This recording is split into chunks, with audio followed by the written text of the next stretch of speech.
One day in history, someone asked God, give me a home where the buffalo roam, and thus God made McAlester. Hello, everyone, and welcome to beautiful Mike Deke Field in McAlester, Oklahoma for Game 2 against Sapulpa, as your McAlester Buffaloes are trying to get even after a 5-2 loss yesterday. I'm your voice of the Buffaloes, Brandon Green, bringing you McAlester Baseball on KNED, 1150 AM, 98.3 FM, online at McAllisterRadio.com or on the KNED tab, or KNED app, rather. And we're also video streaming on YouTube. If you type in McAllister Radio into the search bar, you'll be able to find our channel. Make sure that you subscribe and leave a, turn on notifications so you can know each game that's going to be happening when it comes to video streaming for McAlester Baseball and McAlester Athletics. So today we do have some clouds overhead. Rain is going to be moving its way on into McAlester before midnight comes around, and hopefully we can get this one in before the rain comes. Looks like as of right now a 90% chance of rain starting at 9 p.m. Again, hopefully we can get this one in, and if you're a McAlester fan, hoping for a McAlester W right here today. Going to be 71 degrees by first pitch, 64 degrees by the time the game ends, and again, 13-mile-per-hour winds, some wind gust even stronger blowing out to left center field right now. So again, your McAlester Buffaloes are 15-13 on the year, 9-2 in district play, taking on the Sapulpa Chieftains, who are 21-8 and 11-0 in district play. McAlester lost yesterday's game 5-2. McAlester went down at one point 1-0, took a 2-1 lead in the fourth inning, and then Sapulpa scored 4 unanswered runs to end up beating McAlester 5-2. And Sapulpa, the name of the game yesterday was 2-out rallies. Again, all 5 runs scored by Sapulpa yesterday happened with 2 down. McAlester is looking to respond today well and try to split the series. As we're looking at 5A3, right now Sapulpa is at the top at 11-0. Bishop Kelly is at 9-2. They lost to Shawnee yesterday 2-1. Very, very low-scoring game yesterday that Bishop Kelly lost to Shawnee, and that is going to maybe be huge moving down the line. McAlester at 9-2, so they're tied for second with Bishop Kelly, and Shawnee 8-2. They still have to make up a game with Midwest City or Glenpool. I think it's Glenpool. And so that's how the top half of 5A3 looks. Again, no one in the top 4 can finish below 4th because they all swept everybody down below 4th, except for Shawnee. They have not played Glenpool a second time yet, and again, that was a close game the first time the two teams played. Now let's go ahead and let's look at our starting lineups, starting with the Sapulpa Chieftains. Again, 21-8 on the year, 11-0 in district play, led by head coach Steve Irvine. 1 through 9 looks like this. Leading off the pitcher, number 10, Garrett Richards. Richards on the mound. Batting second, the DH, number 21, Peter Shibley. Shibley, the DH for the left fielder, number 24, Hayden Lance. Lance in left. Batting third, the center fielder, number 23, Caden Ashton. Ashton in center. Batting cleanup, the third baseman, number 7, Alejandro Diaz. Diaz at third. Batting fifth, the shortstop, number 3, Jack Blevins. Blevins at short. Batting sixth, and playing first base, number 11, Malachi Wilson. Wilson at first. Batting seventh, playing right field, number 5, Logan Rains. Rains in right. Batting eighth, the catcher, number 17, Joe Young. Young behind the plate. And batting ninth, the second baseman, number 2, Gage Kramer. Kramer over at second base.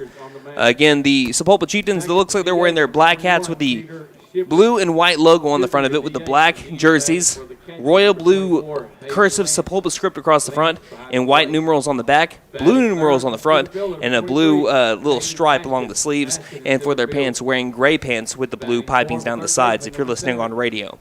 For the McAlester Buffaloes, again, 15-13 on the year, 9-2 in district play, led by head coach Dustin Mullins. 1 through 9 looks like this. Leading it off, the center fielder, number 3, Leighton Bass. Bass in center. Batting second, the second baseman, number 8, Trent Boatwright. Boatwright at second. Batting third, the DH, number 7, Ethan Gillespie. Gillespie DHing for the catcher today, number 14, Braden Phillips. Phillips behind the plate. Batting cleanup, the first baseman, number 24, Gage Mullins. Mullins at first. Batting fifth, the shortstop, number 1, Gage Dollins. Dollins at short. Batting sixth, the right fielder, number 4, Zach Freestad. Freestad in right. Batting seventh and playing left field, number 2, Bryson Martin. Martin in left field. Batting eighth and on the mound for your McAlester Buffaloes, the pitcher, number 5, Caden Lesnow. Lesnow on the mound. Batting ninth and rounding out your starting 9 for the black and gold, the third baseman, number 15, Seth Sam. Sam at the hot corner for McAlester. For the Buffaloes, they have elected to wear their black hats with the gold bills, the gold interlocking MB on the front, and their pinstripe unis. To me, this is my favorite look. I love the look of pinstripes, and it's got that interlocking MB near the top left part of the jersey and the black numerals on the front and back. Again, pinstripe jerseys, pinstripe bottoms as well.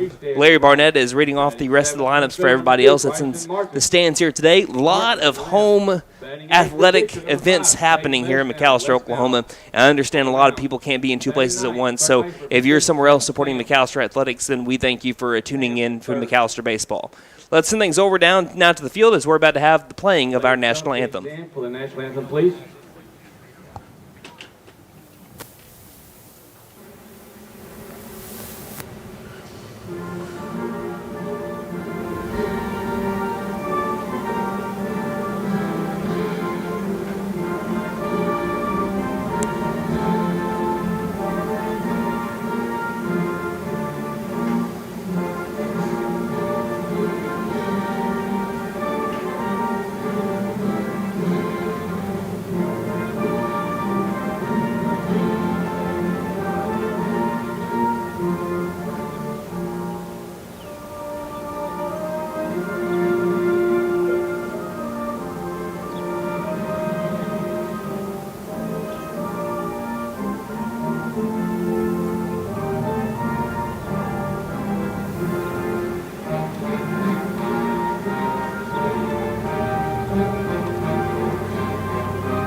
Let's play ball, everybody. All right, so your McAlester Buffaloes, again, the home team, trying to split the series with Sapulpa just like they did with Bishop Kelly. Again, last week's series against Bishop Kelly, McAlester lost the first one 8-4, but won the second one in an awesome 7-inning close ball game, 4-3. And the Buffaloes hoping for a similar result here today. Now, McAlester still has a really good chance of maybe even getting the district title if things fall into place, even with the two losses that they've had so far. Since Shawnee beat Bishop Kelly, that is huge because if McAlester can win this game, and this is the most likely scenario, just the first one that popped in my head. If McAlester can win this game against the Chieftains by 3 runs or more, and Sapulpa can sweep Bishop Kelly and you sweep Shawnee, you're the district champs. That's how it can still work right here. So the McAlester Buffaloes are actually, I don't know if that's how that works. No, you have to have Bishop Kelly maybe split with Sapulpa. I think that's what you're looking at right there. So, yeah, Bishop Kelly would have to split with Sapulpa because in that instance, Sapulpa would only have one district loss against McAlester. So it's you're going to need a little bit of help, but again, you still control your own destiny, especially when it comes to still being able to host a regional tournament, as McAlester right now is tied up with Bishop Kelly 9-2, 9 wins to 2 losses. Regardless, let's go ahead and look at the defensive alignment for the McAlester Buffaloes. Around the infield, Mullins at first, Boatwright at second, Dawlins at short, Sam at third, Martin in left, Bass in center, Freestad in right, and the battery today for the Buffaloes behind home plate will be the catcher, Braden Phillips, and on the mound will be Caden Lesnow. Lesnow 4-0 record this year, 26 innings pitched, has a 3.77 ERA. Again, all these unofficial. 24 strikeouts to 7 walks, and a collective batting average of .278 against him. But again, there's a lot of different scenarios that can go into where people might be able to finish if you're going to be able to finish first or second. Well, all that matters is win, baby, win. And these last 3 district games are going to be played. This one today against Sapulpa and the 2 against Shawnee next week. And having Sapulpa take on Bishop Kelly next week, we're in for a lot of fun and a lot of edge-of-your-seat action over the last 3 district games, starting with this one here today. So Phillips throws down over to second. We're about to have first pitch, brought to you by Big V Feed Center in McAlester. It's always your best bet for your feeding program for all of your animals. Springtime is baby chicken gardening time. See us for your poultry and gardening needs. So it'll be Lesnow up on the bump today for the Buffaloes, facing the leadoff batter and fellow pitcher number 10, Garrett Richards. Lesnow is ready. Richards is ready. Here's the windup from the sophomore, and the first pitch of the day is a bunt attempt that'll be fouled off at the plate for strike 1. It is baseball time here in the Heartland. So again, Ethan Gillespie is in the lineup today for the Buffaloes, but he is DHing. Again, he's been dealing with some elbow tightness. It's been straining him a lot. He's going to get a little bit of rest here and have Phillips take over the duties for today. Pop up, left side, into the outfield. It keeps carrying, and Sam makes the catch in shallow left field. Again, the wind is blowing out to left field. What else is new here in 2022? And Sam, at first, had to be on a sprint and then followed the ball that the wind was taking it all the way to the outfield. That'll be a pop-up for out number 1. That brings up the DH number 21, Peter Shibley. Shibley, number 21. Here's the windup. And the first pitch to the lefty. We have fastball low and outside, ball 1. Shibley yesterday, he ended up going 0-for-2. He walked in his first plate appearance. He was the first runner to score for the Chieftains after an RBI triple by Alejandro Diaz in the bottom of the first inning in yesterday's game over at Allen Wallace Field in Sapulpa. The 1-0 misses outside and moves the count to 2-0. Kind of looking at his hand was less now. He kind of wipes it off there. Count is 2-0 now. Again, 3 more district games left in the regular season. It's going to tell a lot here. Here's the 2-0. And this is up and outside for ball 3.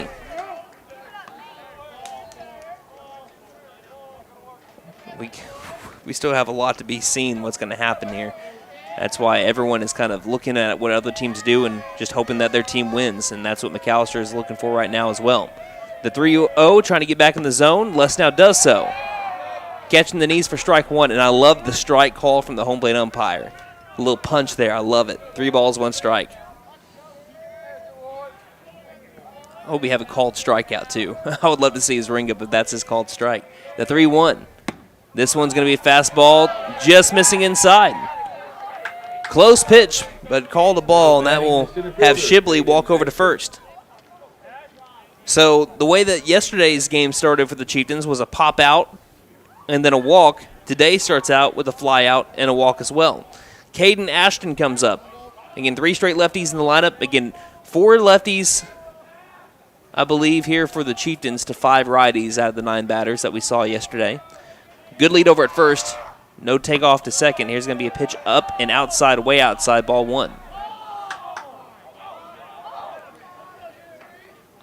So the infield has shifted like quite a bit. The third baseman, Sam, is playing about 45 feet away from the third base bag. Dollins is playing right up the middle, and Boatwright shifted to the right side of the infield as the next pitch misses as well for ball 2. So Sam trying to get back in the zone. He only walked, what is that? That's his 8th batter of the year on that last walk that he gave up to Shibley, and now he's down the count 2-0.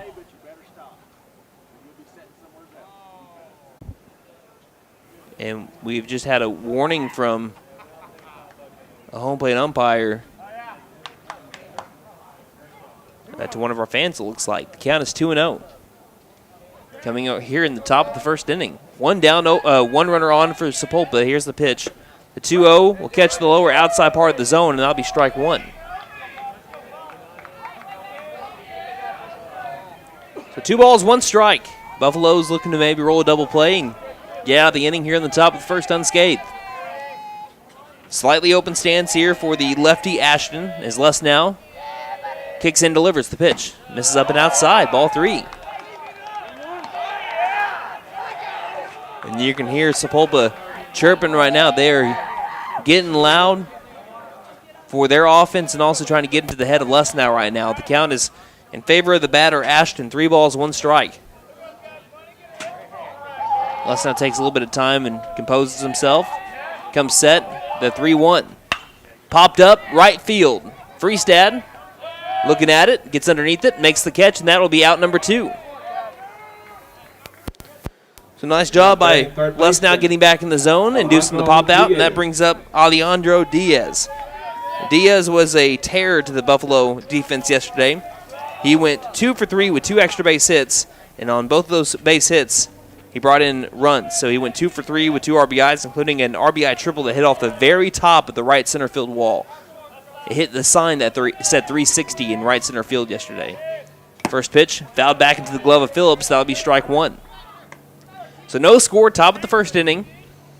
Runner at first for the Chieftains, again with 2 down. Righty on righty matchup, first righty that Les Now is seeing today. Les Now comes set, and the 0-1. This will be a fastball just missing outside. Phillips kind of leaned over to his right to make the grab a little bit.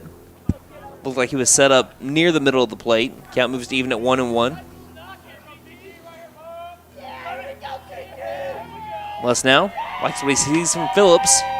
Here's the 1-1. Runner takes off for second. Pitches a pop-up. High pop-up. Right field. Shallow right field. Coming after it's Freestad. He will catch it as he makes the run in near the infield turf. That'll be out number 3. And Sapulpa brings up 4 batters. They had 1 walk and they flew out 3 times. That brings us to the bottom of the first inning with no score here on KNED. A penny doesn't get you much these days, but at Patriot Chrysler Dodge Jeep and Ram in McAlester, your penny goes a long way. Because right now at Patriot, you can get into any vehicle on the lot for just 1 penny down. Let me do that again. 1 penny down. And yes, that includes the 1-ton pickups. Not only that, but if you mention this ad, you'll get $2,500 cash. Only at Patriot Chrysler Dodge Jeep and Ram in McAlester. For more than 50 years, First Realty has helped the residents of McAlester and the surrounding area with their real estate needs. Whether residential or commercial, First Realty will guide you through the process of buying or selling your home or business. You can view our property inventory online at first-realty.net. And if you're into pickleball, the Pickle Palace is open. For membership information, call 918-424-3720 or go to picklepalaceok.com.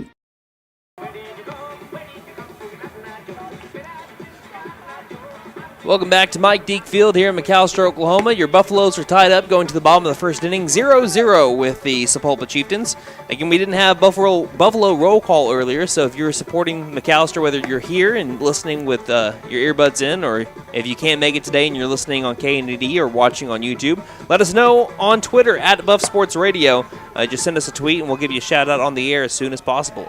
Again, that's at Buff Sports Radio. So the Buffaloes are going to bring up the top of the order here for their first time up. Leighton Bass, Trent Boatwright, Ethan Gillespie up for McAlester. Again, no score heading to the bottom of the first inning. We'll look at the defensive alignment for the Chieftains here in just a moment, as Garrett Richards is on the mound for the Chieftains. Here's the windup from Richards, and his first pitch of the day, as Bass shows bunt, is going to be a called strike as he pulled back, hitting the outside corner for strike 1. So, yeah, Garrett Richards starts his windup working quickly. The 0-1 will be a fastball missing inside for ball 1. Count evens up 1 ball, 1 strike. Bass, lefty against righty, the 1-1 pitch. Be a pop-up left side, sky high. It'll be a tough play near in foul territory, and it will land foul, just foul, about 3 feet to the left of the left field foul line. And that'll be strike 2. 1 ball, 2 strikes coming up to Bass, because he's just going to run all the way around the bases. As he was already over to second base by the time the ball landed, so he's just going to come around third too. By the way, Garrett Richards, if that name sounds familiar, it's because he's also a Major League Baseball pitcher. He pitches for the Texas Rangers. He's also played for the Angels, Padres, and Red Sox, so I don't think it's fair that we're taking on a Major League Baseball pitcher today. No one told us. I'm sure that Garrett on the mound has heard that joke plenty of times. He's ahead in the count 1-2. Here comes the pitch to Bass, and this is going to be a grounded ball right side. Eats up the second baseman, but he recovers, throws over to first in time for out number 1. So 4-3 ground out brings up Trent Boatwright, the second baseman, number 8. Looking around the diamond for the Chieftains. At first base, you got Wilson. Second base, Kramer. Blevins at short. Diaz at third. Lance in left field. Ashton in center. Raines in right field. And the battery today for the blue and black, it looks like, is Young behind home plate and Garrett Richards on the mound, the righty for the Chieftains. First pitch to Boatwright's going to miss up above the letters, ball 1. If you're not watching and you're listening on KNED, as here comes the 1-0 pitch from Richards. Lays off a little bit, misses low and outside for ball 2. Richards has a pretty live fastball. Brings really good velocity. I believe that last pitch he just tried throwing was a changeup. Missed low and outside. The 2-0 pitch goes curveball. So 3 pitches, 3 different pitch selections there for Richards. Goes fastball to changeup to curveball, called strike. Here comes the 2-1 from Richards. Curve ball down the third base line, staying foul, and that'll move the count to 2-2. Buffalo struck out 10 times yesterday, but 7 of them were against the starter Braxton Jones. And those 7 strikeouts happened in the 10 batters that he ended up getting out. So 7 out of the 10 outs that he recorded were strikeouts. The 2-2 is going to be missing up and outside for ball 3. The count moves to full, 3 balls, 2 strikes. The windup from Richards and the payoff. Fastball popped up and out of play. So Boatwright stays alive. Count is 3-2. And we've seen pitchers work quickly and trust their catchers with the signs. Richards is one of them. He moves fast. Here's the windup. The 3-2. Curveball misses upstairs. Never got on top of it. And that'll be the first base runner for the Buffaloes. Following up just like the Chieftains. 2-hole batter getting on base. There's Boatwright, who's only going to increase with that plate appearance. His on-base percentage of .393 on the year. So Ethan Gillespie will come up to the plate. Runner at first with 1 down. No score. Bottom of the first inning. Not much of a lead by Boatwright right now. As here comes the pitch. Gillespie will watch this one miss upstairs. Ball 1.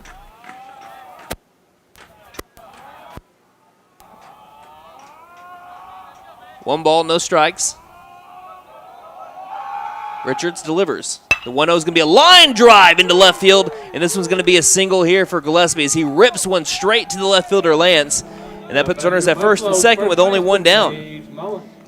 Gillespie got all of that, and it was a frozen rope. 1 hopper to the left fielder Lance. And in the bottom of the first inning, Buffaloes are threatening. They were able to get some runners in scoring position yesterday, only drove in 2 of them, trying to change that narrative here today. Mullins up at the plate. 1 down, 2 runners on the first pitch. Curve ball missing upstairs, ball 1. Mullins with runners in scoring position, batting .512 on the year. A .403 batting average, 34 RBIs. Wind has died down a little bit, still blowing out to left field. This one's going to be a pop-up. If it's fair, it's going to be an infield fly rule. It's in foul territory, though, and it's dropped. So staying alive is Mullins, and he'll look straight back over at the senior. He kind of gives a fist pump and says, I'm still alive. Again, those pop-ups are not going to be easy with the wind blowing the way that it is. It's not as strong as what we saw if you went over to Noble or listened to those broadcasts, but it's still not easy. Since that was in foul territory, infield fly rule was not in effect. Count is even at 1-1. Richards looks back over at the second base runner, Boatwright, and delivers the 1-1. They'll be fouled off the plate, and Mullins falls behind the count, 1 ball, 2 strikes.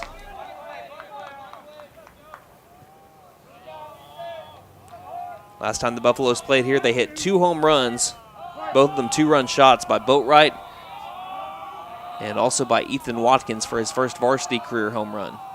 The 1-2 will be a chopper down the third base side. It will hit off the netting by the McAlester dugout, and we'll do it again at 1 ball, 2 strikes. So far, we've seen 4 batters. Each one of them have had 2-strike counts on them and have been able to put up good at-bats, and right now Mullins staying alive with 2 strikes on him. Third baseman Diaz playing close to the third base line. Here's the 1-2. Fastball, swing and a miss, strike 3.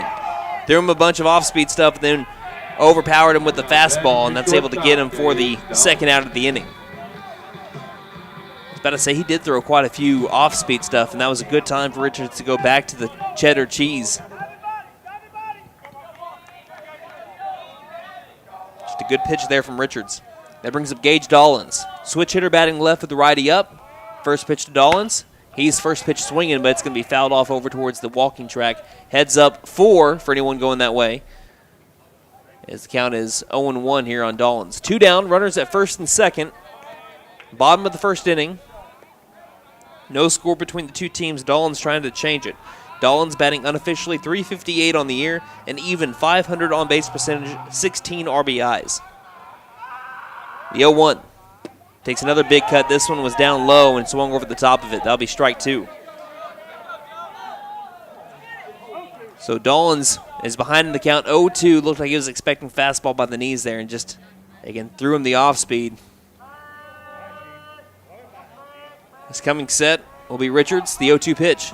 Goes back to the well, and this time misses the zone, and Dollins does not chase after it. Now move the count to 1-2. Good eye there from Dollins.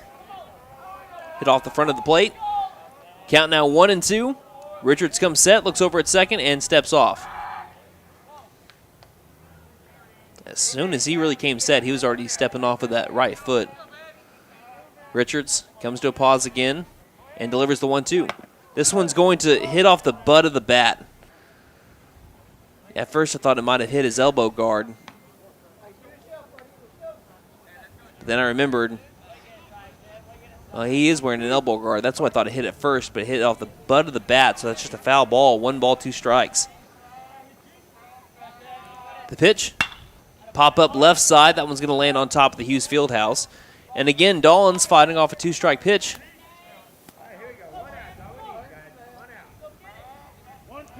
Count still 1-2. Dollins looking to drive one into the outfield and bring in Boatwright at second. The 1-2. Again, fouling it off at the plate. Dollins having a good at-bat right now. Yesterday we saw a 12-pitch battle between Boatwright, the pitcher.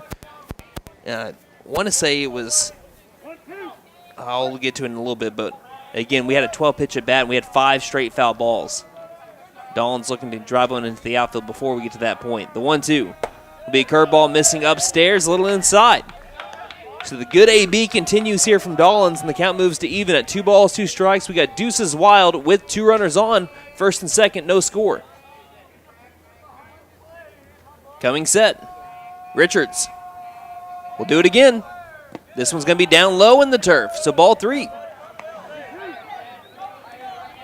3 balls, 2 strikes. Runners will be taken off with the pitch. Runners are also going to be hoping that he doesn't try to do a spin move or try picking off. The 3-2 runners take off. This one's going to be fouled straight back, and once again, Dollins just keeps on staying alive, and Coach Mullins over at third's loving it. Says, keep battling, bud, keep battling. On deck is Zach Freestad, who went 1 for 2 yesterday for the Buffs. Dollins went 1 for 3 himself, laid down a bunt single down the third base line, and an absolute beauty of a bunt. Runners will be taken off again. Richards delivers the pitch. This one will miss up and outside, and what an at-bat by Gage Dollins. Draws the walk, and now the bases are loaded.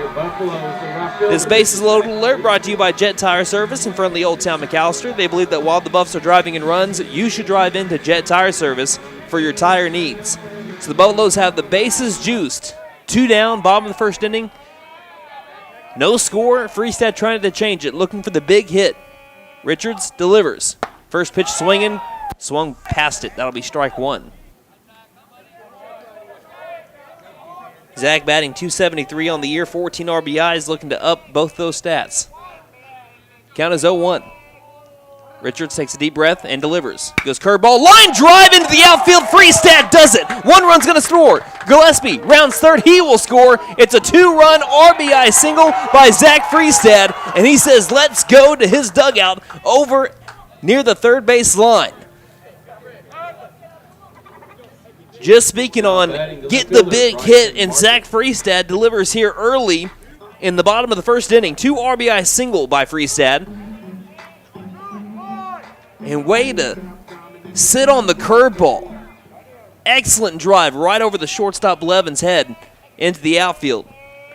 Dollins advances to second. Runners at first and second, 2 down, and Martin trying to keep it going. Buffaloes lead 2-0. First pitch to Martin will be a called strike, low and outside. Tough pitch.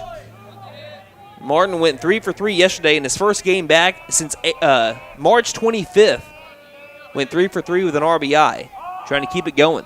The 0-1. Going to be a ground ball down the first base line, and just absolute stoic stance by Coach Dixon at first. That went about 3 feet in front of him. He never blinked. Count moves to 0-2. Richards delivers again.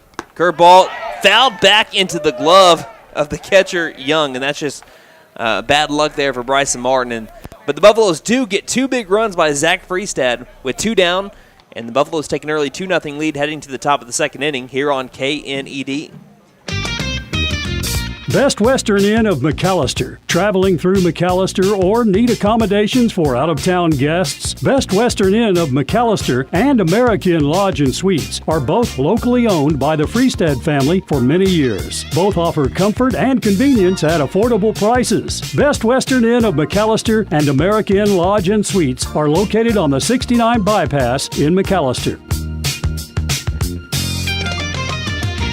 Hey guys, it's Sam from Sam Wampler's Freedom Ford here in McAlester. It's no secret that new vehicles are hard to come by, and some dealers are charging thousands over MSRP. So you are paying extra just to do business with them. Well, that just doesn't sound right to me. So to take care of our customers, we haven't raised our prices, period. And with over 200 vehicles to choose from, we are bound to have what you are looking for, or we'll order it for you at no extra cost. So come see us here at Sam Wampler's Freedom Ford in beautiful McAlester and let us make it happen for you.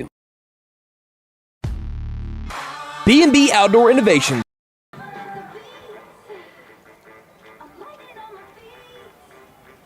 Welcome back to Mike Deke Field here in McAlester, Oklahoma.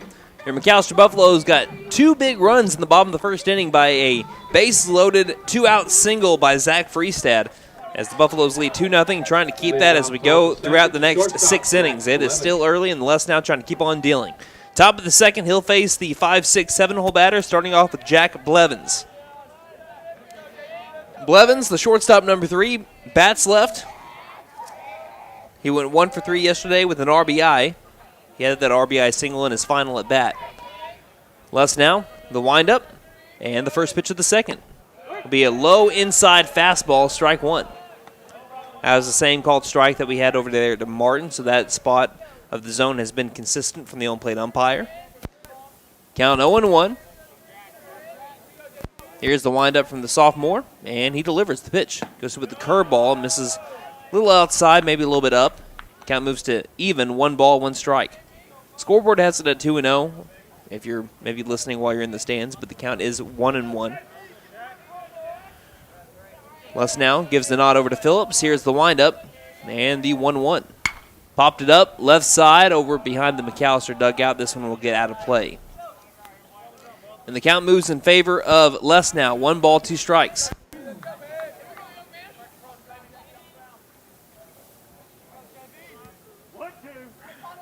One, 2. Les now. Just now starting the second inning with the windup. And the 1-2. Swing and a miss. Strike 3. Got him in the low inside curveball, looked like there from Les now. And that'll be out number 1. Sit him down, throw it around, 1 down, top of the second inning. And that brings up Malachi Wilson, the first baseman, number 11. Wilson went 2 for 3. Doubled, singled, flew out to left in his 3 at-bats against the Buffaloes yesterday at Allen Wallace Field. Buffs lead 2-0, nobody on base, 1 down. First pitch to Wilson's a hard hit grounder to the shortstop, Dollins. He fields it, throws over to first, in time for out number 2. Good piece by Wilson, but Dollins makes the play, and that'll bring up to the plate Logan Raines, the right fielder, number 5. 2 down, top of the second inning. Again, Buffaloes leading 2-0 with nobody on base for the Chieftains. Standing up in the box is Raines. At front foot all the way near the front of the box. Here's the first pitch. Curveball. Whew, that had to miss outside. That looked like it crossed well in the zone. That'll be ball 1. Again, we don't have the greatest view of inside-outside, but we do have a good view of knees to letters. Setting up outside is Phillips. Here's the 1-0 pitch. Curveball. This one's going to miss as well. The count moves to 2-0. It looks like it's crossing, though. Where he's standing, it looks like it's crossing above the knees. If that's catching the plate, that should be called a strike. But, again, we don't have that angle there. The 2-0. Fastball, ground ball, down the third base line, just foul. As it rolls all the way towards the corner. Count moves to 2-1.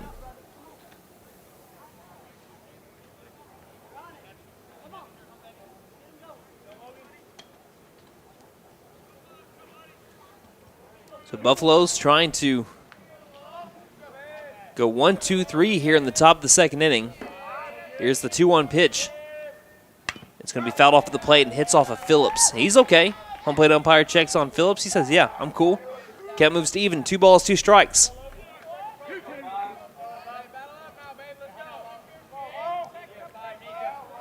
Les now looking for the punch out. Loves what Phillips calls the windup.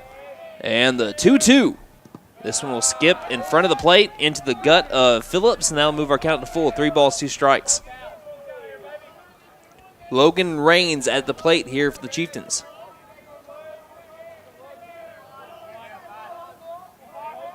Les now. We'll do it again. The windup. The 3-2. Swing and a miss! Strike 3. Got him swinging, and that'll be out number 3 as Les now retires the side to send us to the bottom of the second bottom of the second inning. Buffalo's leading 2-0 here on KNED. B&B Outdoor Innovations, LLC is licensed to do weed control and fertilization. We can also clean out your flower beds and plant new flowers plus other landscaping needs. Plus trim your trees and check your drainage systems to stay ahead of the spring storms. We offer commercial and residential services. Public service pros and military get a 10% discount. See us on Facebook and at bnbouttoorinnovations.com. We are insured and a first responder owned and operated business. Call 918-730-1594. We sell firewood.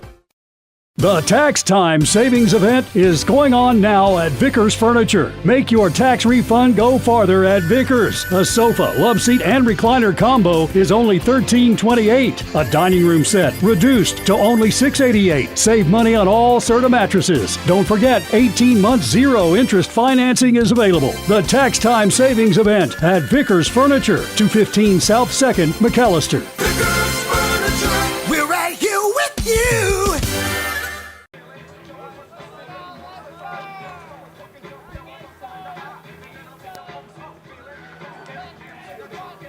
We get to the bottom of the second inning. Your Buffaloes are leading 2-0 over the Sapulpa Chieftains and trying to get some more runs as it'll be the 8-9-1 batters up for the Buffaloes. The bottom of the order yesterday, 6 through 9 batters, just got it done yesterday. They're going to try to continue to do so here as the first pitch to Les now misses up and inside for ball 1. Yesterday, the 6 through 9 batters went 5 for 8 with 2 RBIs.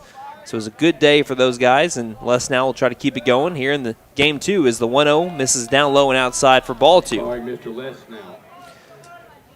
Les now, 323 on base percentage, trying to get on base. He had an RBI walk with the bases loaded on an excellent at-bat. As here comes the 2-0. This one will miss low and outside ball 3. He struck out looking in his first at-bat. He had that RBI walk, and then he walked in his last plate appearance as well. And maybe one pitch away from having 3 straight walks and 3 straight plate appearances, as he won't just yet. Fastball catches the lower outside part of the zone. Les now thought he had ball 4. He'll dig back into the box with the count still in his favor, 3-1. The windup and the delivery. Fastball, high hit, pop-up. Right center field, Ashton already playing back deep. He'll get underneath it and make the catch for out number 1. Now batting for your Buffaloes. Over near the right center alleyway, and that brings up the third baseman, number 15, Seth Sam. Sam went 1 for 2 yesterday. He has upped his batting average all the way to 232 now with a 328 on-base percentage. And again, he had an absolute just drive to left center field in his final at-bat for a double that put runners at second and third at the time with nobody out. First pitch into Les now will be a called strike. The count will be 0-1. 1 down, nobody on base for McAlester, leading 2-0 are the Buffaloes here in the bottom of the second inning as Richards delivers the 0-1. This one will miss outside and even up our count at 1 ball and 1 strike.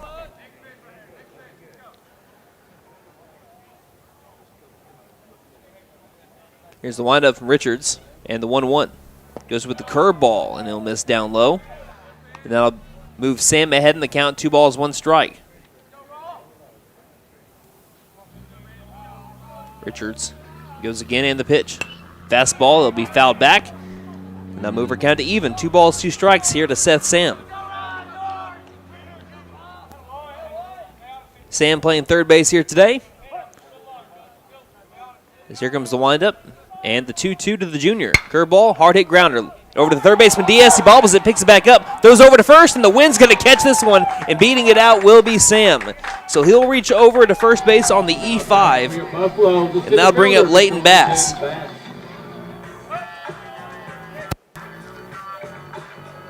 Again, put it in play, good things happen. You could see, Christian, you know you don't have a mic. We really need to get you one. You could see how as that ball was thrown, the wind was kind of catching that. And I think that Sam was going to beat it out anyway, but as the ball was being thrown, it just felt like it was taking forever to get there. And that doesn't happen on a day in which the wind's not blowing 20 miles an hour out to left field. And I feel like there's layers to the wind, isn't there? So, like, I feel like the wind, actually, as you get higher, is not as strong as it is when it's down around ground level. It's like it's a tunnel here for Mike Deke Field today. The jerseys on the players, they're kind of blowing real hard, but the flag's not blowing as hard, really, it feels like, as the jerseys are. Leighton Bass comes up to the plate. First pitch is going to miss up and outside for ball 1. So runner at first with 1 down. Buffalo's leading 2-0. Bottom of the second inning for the black and gold. Pickoff over to first. Sliding in safely is Sam.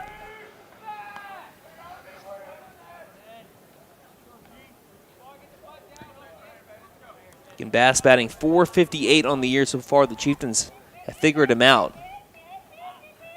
Here's the 1-0. Shows bunt, pulls back, misses up and outside, ball 2.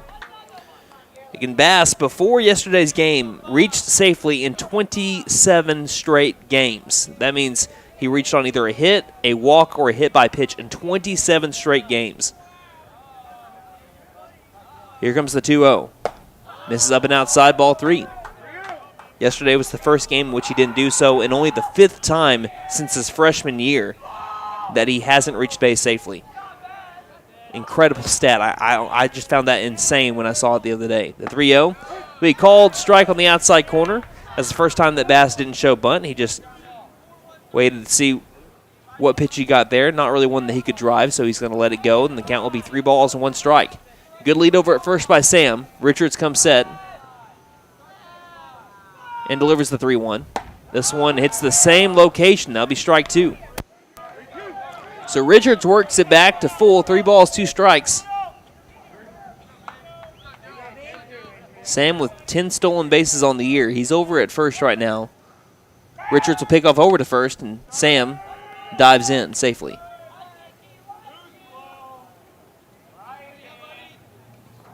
So Richards will eye down Sam over at first again.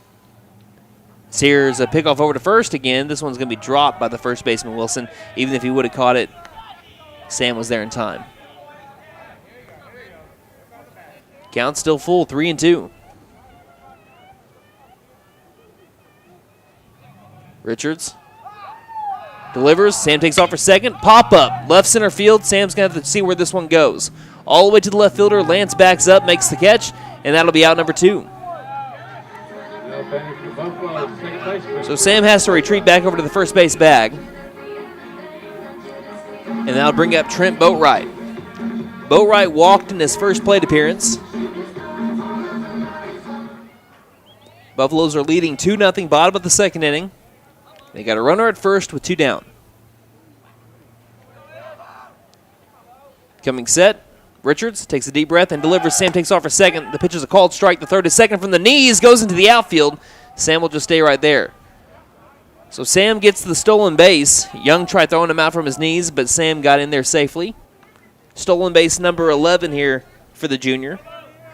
And now in scoring position is Sam for Trent Boatwright, who has 13 RBIs on the season, batting just a little under 300 with runners in scoring position. Good lead by Sam at second. Count 0-1. The pitch. Fastball filling the zone. That'll be strike 2.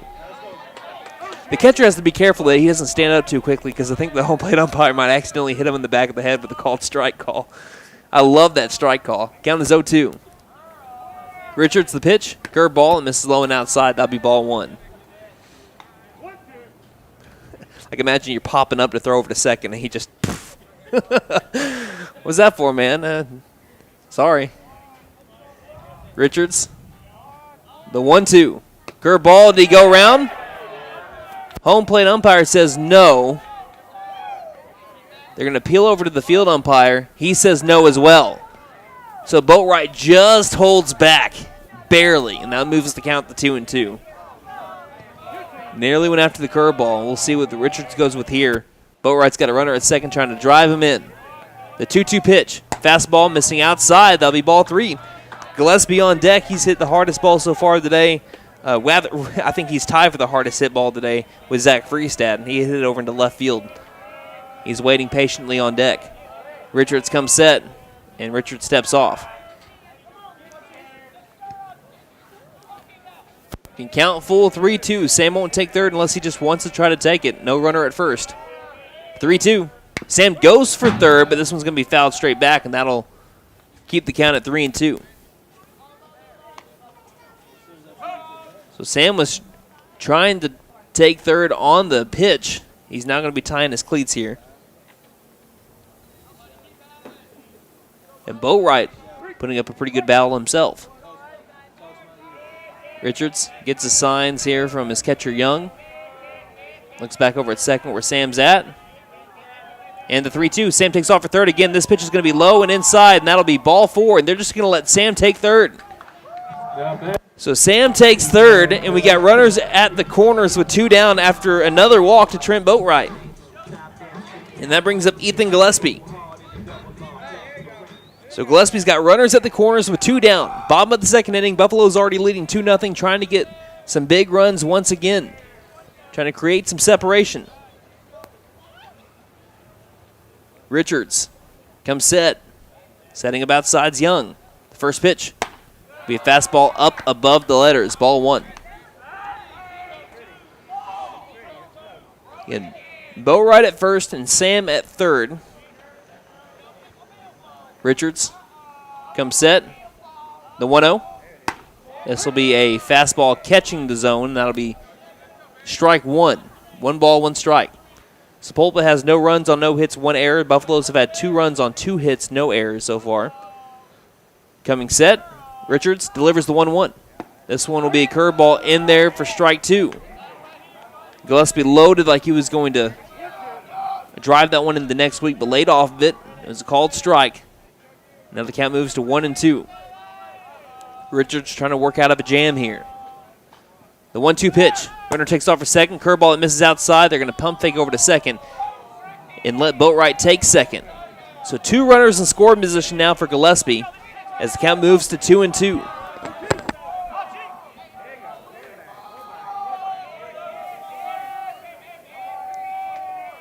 The 2-2 to Gillespie. Curveball popped it up in the infield.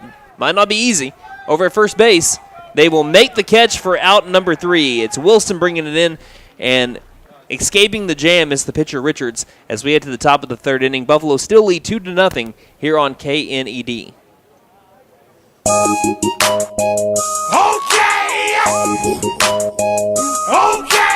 Tire and Auto says come meet our new owner, Dylan Hackler. We're a Michelin dealer and we're stocked up with Cooper, Toyo, Hankook, and Max's Buckshot Mutters and Farm and ATV tires. Tire light on, we can fill your tires with nitrogen. We do brakes, alignments, struts, and oil changes too. You'll appreciate our fast, friendly service. All work's guaranteed and estimates are free. Okay, Tire and Auto, 801 North 1st, McAlester. Call 918-423-2121. Good luck, Buffs. Have a great season.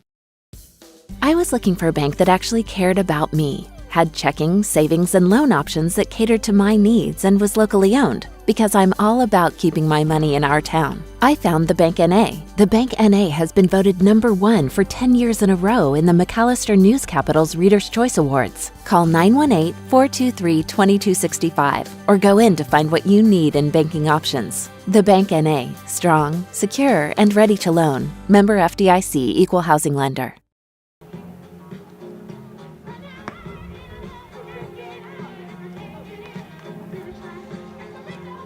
The lights have come on over here at Mike Deek Field in McAlester, Oklahoma. The Buffaloes leading 2-0 as we head to the top of the 3rd inning. And I know you can't see it. Well, maybe you can on YouTube. I think it's kind of a little bit off to the right. But I always love seeing the Masonic Temple just out in the distance over here from Mike Deek Field. It's something that kind of stands out over here at McAlester. Also the water tower over there by Bob Brumley, you can see. Again, way out in the distance. But again, if you're here at Mike Deek Field, which we encourage you to be here if you can, it's a pretty sight. Even with cloudy days like today, it's always a great day for baseball at Mike Deek. First pitch at the top of the 3rd inning will miss upstairs for ball 1 as we have up to the plate the 8-9-1 batters. Catcher Joe Young, second baseman Gage Kramer, and pitcher Garrett Richards. Here comes the windup from Les now, and he delivers the 1-0. And this one will be swung on and missed for strike one. Count evens up, 1 ball, 1 strike.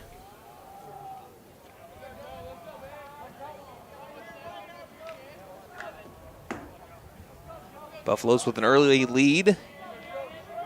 So here comes the 1-1.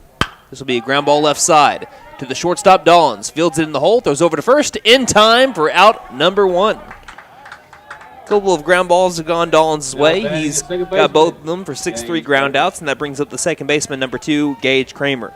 Dollins has manned that position ever since his freshman year. He has been 4-year starter for the McAlester Buffaloes.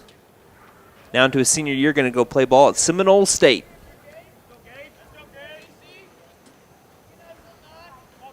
Here comes the windup and the first pitch. Kramer will watch that one fill the zone, strike 1 to him. Kramer did not bat against the Buffaloes yesterday. We had one pinch hitter, and that was Colby DeGraffenried, and he flew out to left field. So this is the first time that Kramer is batting against the Buffs. I think he courtesy ran yesterday but did not hit. Next pitch misses down in the turf, and that moves the count to even at 1 ball and 1 strike. In top of the third inning, Buffaloes are leading 2-0. There's nobody on base for the Chieftains with 1 down. Les now likes CDCs from Phillips. Here's the windup and the 1-1 delivery. This will miss in the turf. Getting out in front of it was Phillips, and the count moves now in favor of the 9-hole batter, Kramer. Yesterday, Richards was the second baseman, so now that Richards is pitching, Kramer has filled his spot over at second base. Wind up from Les now, the 2-1. This one will fill the zone right back at it, catching the outside corner. Perfect spot from Les now. Count moves to even at 2 balls and 2 strikes. Can he get strikeout number 3 on the day? The windup, the 2-2. Fastball misses outside. And now push our count to full 3-2. Les now looks back, kind of surveys his field. And here's a big 3-2 pitch on the way from Les now. Ground ball right side. It'll take it off of 2 hops, will be boat right. Throws over to first in time, and that'll be out number 2. Back top of the lineup, the pitcher, Mr. Garrett. So Les now works back, lets his defense work, and that brings us right back to the top of the order for Garrett Richards. He popped out over to third base last time up. Sam tells his outfield, we got 2 down with the lefty coming up. The infield shifts a little over to the right. Sam stays where he's at. He kind of shifts a little bit off the third base line a little bit, but he stays a little bit in close in case Richards decides to lay down a bunt. First pitch. This will be missing outside, ball 1. So you got the second baseman, Boatwright, playing in shallow right field. You got the shortstop playing directly behind the second base bag, and the third baseman, Sam, still playing closer to third base, but again, further off the third base line. As the 1-0 misses down below the knees, and that'll be ball 2. 2 balls, no strikes. And also with the lefty up, Mullins over at first kind of backs up a little bit as well. Here comes the 2-0 from Caden. This one does fill the zone, and that'll be strike 1. And Mary Martin tuning in says, I was driving over the hill by Masonic Temple as you were talking about it. LOL. What timing. Yep. Mary working soccer here tonight. Thank you for also keeping up with McAlester baseball. They're leading right now 2-0 as the 2-1 will skip in the turf and move the count in favor of Garrett Richards to 3 balls and 1 strike. Again, it's the top of the third inning. 2 down here for the Sapulpa Chieftains.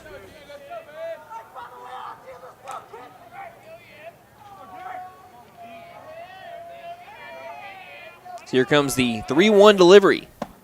And right back in the zone is Les now. Catches the outside corner. And the count moves to full at 3-2. So he worked out of a full count against Kramer. Can he do it here against Richards?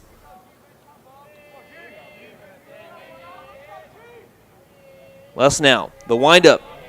And the payoff. And staying alive as Richards fouls it off over in front of the fencing that kind of covers the visitor dugout. And it bounces all the way into fair territory in right field. So if you've ever wanted to know kind of how the ball moves on turf, that's a perfect example. The ball wasn't really struck hard by Richards. I mean, if you were over in the visitor dugout, you thought that was going to be a screamer at you, but it ends up bouncing off the netting, and it rolls all the way about, 250 feet down the right field line and in fair territory. So when you hit a ball in the alleyway, more often than not, it reaches the fence each time, not like it does on grass in other places. Easier to get more triples. The 3-2. Pop up, and speaking of right center field, goes that way. Baskets underneath it and makes the catch for out number 3. So we head to the bottom of the third inning. The Buffaloes leading 2-0 as Caden Lustnow has now retired the last 1, 2, 3, 4, 5, 6, 7, 8 batters in a row. And the Buffaloes are going to try to keep on helping them out offensively as they lead 2-0 heading to the bottom of the third inning on KNED. April is Nissan Car Care Clinic Month. Get a 125-point inspection at no charge. And we'll give you a free market evaluation on your vehicle while you're here. Or if you're looking to trade your vehicle, you can do the whole process from home. Visit BentonNissan.com, select a vehicle, then click Buy at Home. Shop, drive, and buy. Don't forget to tell them Maddie sent ya. Benton Nissan is your best deal dealer. Learn more at BentonNissan.com. HL Sports Shop. 20,000 square feet of name brand sporting equipment and clothing. Whatever you need for the great outdoors, we have it. Check out our selection of clothing for men, women, and children. From name brands like North Face and Under Armour. We have all the fishing, archery, and gun supplies you'll ever need. HL Sports Shop is a proud sponsor of Buffalo baseball. Yes, the great outdoors begins at HL Sports Shop, located at 603 Village Boulevard in McAlester.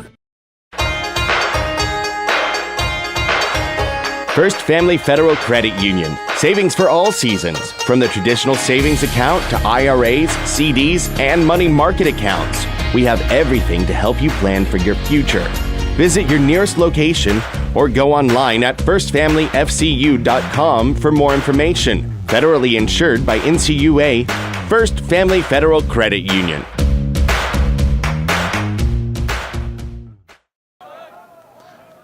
You're joining us in the middle of the count as Gage Mullins is ahead in the count 1-0 to start off the bottom of the third inning. And this one he hits off the top of the bat. Slow roller to the first baseman Wilson. He'll go over to first and step on first base for out number 1. So it's going to be 3 unassisted. That brings up Gage Dollins. Buffaloes lead 2-0 bottom of the third inning with 1 down now, nobody on. Dollins provided an excellent at-bat his last time up. He ended up drawing a walk. And that ended up loading the bases for Zach Freestad to bring in the 2 runs that we've had so far in the game. First pitch misses up high. That'll be ball 1. Going back to Freestad, I'll speak a little bit more about it, I think, when he comes up to the plate. As here comes the 1-0 to Dollins. Now it misses the same location with the fastball, ball 2. He may not have the highest batting average with runners in scoring position. Again, right around 300 on the year. As here comes the 2-0. That misses up high and outside as well, ball 3. But it seems like he always has some of the most clutch hits for McAlester, especially right here at this ballpark. He's done it a lot in district play. As here comes the 3-0. This one will fill the zone, and that'll be strike 1. Still a hitter's count here for Dollins. You can hear Mullins, well, at least I can. Don't know if y'all can. Here in the distance, 1 spot, kid. Here comes the 3-1 pitch. And this is that 1 spot pop-up to kind of deep center field. Ashton's going to get underneath it, though, and make the catch for out number 2. Good ride by Dollins, but it landed about 10 feet in front of the warning track. And that brings up Zach Freestad trying to have some 2-out magic here. Freestad had that 2 RBI single on an excellent piece of hitting. He was swinging at the first pitch fastball that couldn't get on, but the second one was a curveball, and he just waited on it and drove it into left center field on a frozen rope. First pitch to him misses up and outside for ball 1. We've got a pitching duel between Garrett Richards and Caden Lust now as here comes the 1-0. Low outside, ball 2. Lust now has walked 1 and struck out 2. And for Richards, as we have another curveball missing outside for ball 3. He has walked 3 and struck out 2. And given up only 2 hits. The 3-0. That one is a fastball that hits the outside corner. He looks over at Mullins, nods a little bit, and gets back into the box. The windup and the 3-1 to the senior. This one will be a fastball catching the inside corner. That one I don't think Freestad was as sure about as the last pitch. That one will catch the corner to move the count to full at 3-2. Here comes the windup. Can Richards work all the way back? Maybe not. Ground ball shortstop. It'll be booted by the shortstop. Picked back up, and we have another error. That'll go down as an E6. That brings up the left fielder, number 2, Bryson Martin. Again, put the ball in play. Good things happen. That's the thing about those that turf field. You're never going to get a bad hop. You're almost guaranteed to never get a bad hop. But that ball is going to be coming at you hard. You can guarantee it. So a runner at first with 2 down. Bryson Martin steps up to the box. In his 10 games played so far this year, coming into this game, here's the first pitch to Martin. Misses upstairs, eye level, ball 1. Batting .393 in his 28 at-bats with a .485 on-base percentage and 3 RBIs. Again, came back to the lineup for the first time in 14 games played by McAlester yesterday from injury, and he made an immediate impact. As 1-0 bounces off the front of the plate and takes a big bounce on top of the backstop here. So now Freestyle will go over to second, and he's going to be held up there. So the ball hit off of the front of the plate and took a big bounce on top of the backstop. It's like a little tunnel, if you've never been to Mike Deke, that lets you go from the entrance over towards the concession stand area. So the count is 2-0 here on Freestad. Here's the pitch, and he swings at this one. It's off the hands. Might be a tough play for the first baseman. Wilson picks it up, flips over to the pitcher covering, and he says that he clipped it with the inside part of his foot over at the first base bag for out number 3. Coach Dixon's going to try to explain what he saw to the field umpire, but the field umpire said his inside of his foot hit the bag. And Coach Dixon's going to have the field umpire go speak with the home plate umpire, and he's going to affirm that it is an out, confirm it is an out. So we head to the top of the 4th inning. The score 2-0. McAlester still leading the Chieftains here on KNED. If you're considering selling or buying land in Southeast Oklahoma, you need the professionalism of an experienced land specialist. Hi, this is Sean Wilkerson with Whitetail Properties Real Estate, and I would love the chance to earn your trust as your land agent. The Southeast Oklahoma land market is hotter than ever, and I'd be happy to talk with you about why landowners trust me to market and sell their property. If you're thinking about selling ranch, timber, or recreational land, or even a rural home, give me a call for a free, no-obligation evaluation of your property. Call Sean Wilkerson at 918-284-1233 or visit my profile page at whitetailproperties.com. A penny doesn't get you much these days, but at Patriot Chrysler Dodge Jeep and Ram in McAlester, your penny goes a long way. Because right now at Patriot, you can get into any vehicle on the lot for just 1 penny down. Let me do that again. 1 penny down. And yes, that includes the 1-ton pickups. Not only that, but if you mention this ad, you'll get $2,500 cash. Only at Patriot Chrysler Dodge Jeep and Ram in McAlester. For more than 50 years, First Realty has helped the residents of McAlester and the surrounding area with their real estate needs, whether residential or commercial. First Realty will guide you through the process of buying or selling your home or business. You can view our property inventory online at first-realty.net. And if you're into pickleball, the Pickle Palace is open. For membership information, call 918-424-3720 or go to picklepalaceok.com. Leading off the top of the 4th, DH, Peter. We're heading to the top of the 4th inning. Your McAlester Buffaloes leading 2-0. We've only had 1 half inning of any run scored, and that was the bottom of the first. A 2-run single by Zach Freestad, and that sends us here now to the top of the 4th inning as we have the heart of the order up. The 2, 3, 4 batters. Peter Shibley has been the only base runner so far for the Chieftains. He reached it on the walk. He shows bunt, tries to get it down. It's going to be fouled off at the plate, which will bring Shibley back over to the box. So again, with the infield shifted to the right with the lefty up, are they going to say it's out? They're going to call him out. They're going to say that as he laid down the bunt, he hit the ball on his way out of the box. So that's going to end up being an out as he made contact. The home plate umpire said he made contact with the ball as he laid down the bunt and was going out of the box. Now batting the center fielder, Caden Ashton. So that brings up Caden Ashton. That's one way to get an out. Top of the 4th inning, Buffalo's leading 2-0. Here's the windup and the pitch from Les now. This will be a fastball missing low outside, ball 1. Again, I try to give my honest opinion, and on my opinion, just from here, again, I don't have the best view, but just from here, I thought it was just fouled off at the plate. I didn't know he hit it, but McAlester will absolutely take that call, and the count is 1-0 here on the batter, Caden Ashton. The next pitch popped up left field, and it's carrying, though. Martin on a sprint over towards the warning track, and this one's going to hit on top of the netting. That's a home run. Solo shot by the lefty, Caden Ashton, an opposite field blast, and that makes it a 2-1 game.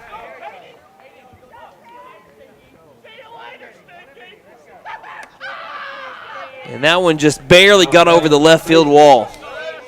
And that's the first hit of the day for the Sapulpa Chieftains, coming in the top of the fourth inning on a big blast by Caden Ashton. And again, if the wind's not blowing out to left field, that might land around the warning track a little bit in front of it. But it's now a 2-1 ball game, top of the fourth, and here's the first pitch to Diaz. And he hits a hard line drive, and now we have back-to-back base hits.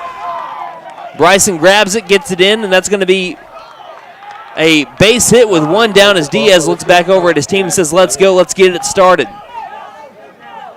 And by the way, that home run that was hit by Ashton, the first run scored by the Chieftains in the series, that came with less than 2 outs in the inning. Now Coach Dixon's going to go speak with Les now, and with a runner at first, Buffalo still leading 2-1 top of the fourth inning. Tying run on base, go-ahead run at the plate. We'll take a break here on KNED. Hey guys, it's Sam from Sam Wampler's Freedom Ford here in McAlester. It's no secret that new vehicles are hard to come by, and some dealers are charging thousands over MSRP. So you are paying extra just to do business with them. Well, that just doesn't sound right to me. So to take care of our customers, we haven't raised our prices, period. And with over 200 vehicles to choose from, we are bound to have what you are looking for, or we'll order it for you at no extra cost. So come see us here at Sam Wampler's Freedom Ford in beautiful McAlester, and let us make it happen for you. So the Buffaloes gave up a home run to Caden Ashton. And by the way, for Ashton, that's his first hit of the series. It's made it a 2-1 game. McAlester still leading by 1, but the tying run is on base after a hard-hit single by Alejandro Diaz, and that brings up Jack Blevins. Blevins struck out swinging his last time up. First pitch, curve ball, missing. Ball 1, they're going to say it was too high. Les now can't believe it. He kind of shakes his head. Again, it is where it crosses, not where it lands. That was pretty dang close. Count 1-0. Les now comes set, and once again, Sapulpa has gotten loud. Runner takes off for second. The pitch is called strike. The throw 2 seconds, not going to be in time. Stealing second is Diaz. Now the tying run is in scoring position here for the Chieftains. McAlester has had the momentum ever since their 2 RBI single by Zach Freestad in the bottom of the first. And now after the home run and base hit, you can hear Sapulpa get the momentum. They're getting loud now. First time since they've done it since the first inning here. Here comes the 1-1. Curve ball that misses outside, and that will move the lefty Blevins ahead in the count. 2 balls, 1 strike.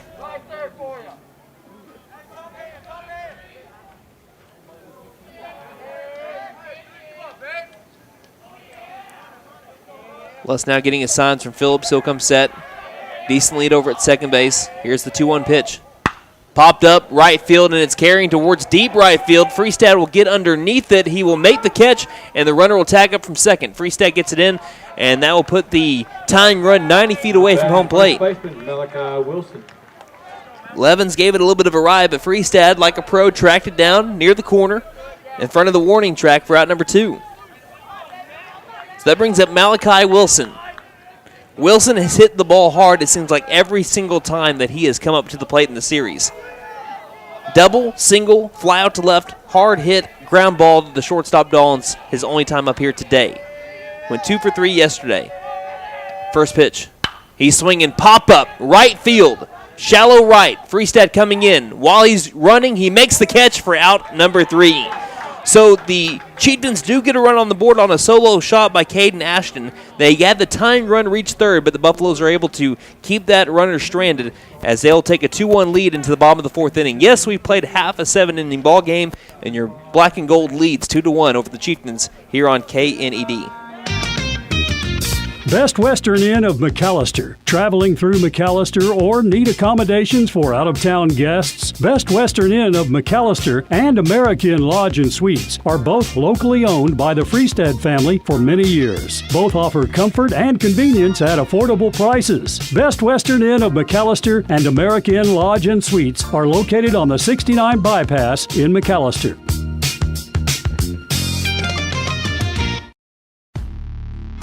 B&B Outdoor Innovations, LLC is licensed to do weed control and fertilization. We can also clean out your flower beds and plant new flowers plus other landscaping needs. Plus trim your trees and check your drainage systems to stay ahead of the spring storms. We offer commercial and residential services. Public service pros and military get a 10% discount. See us on Facebook and at bnboutdoorinnovations.com. We are insured and a first responder owned and operated business. Call 918-730-1594. We sell firewood. All right.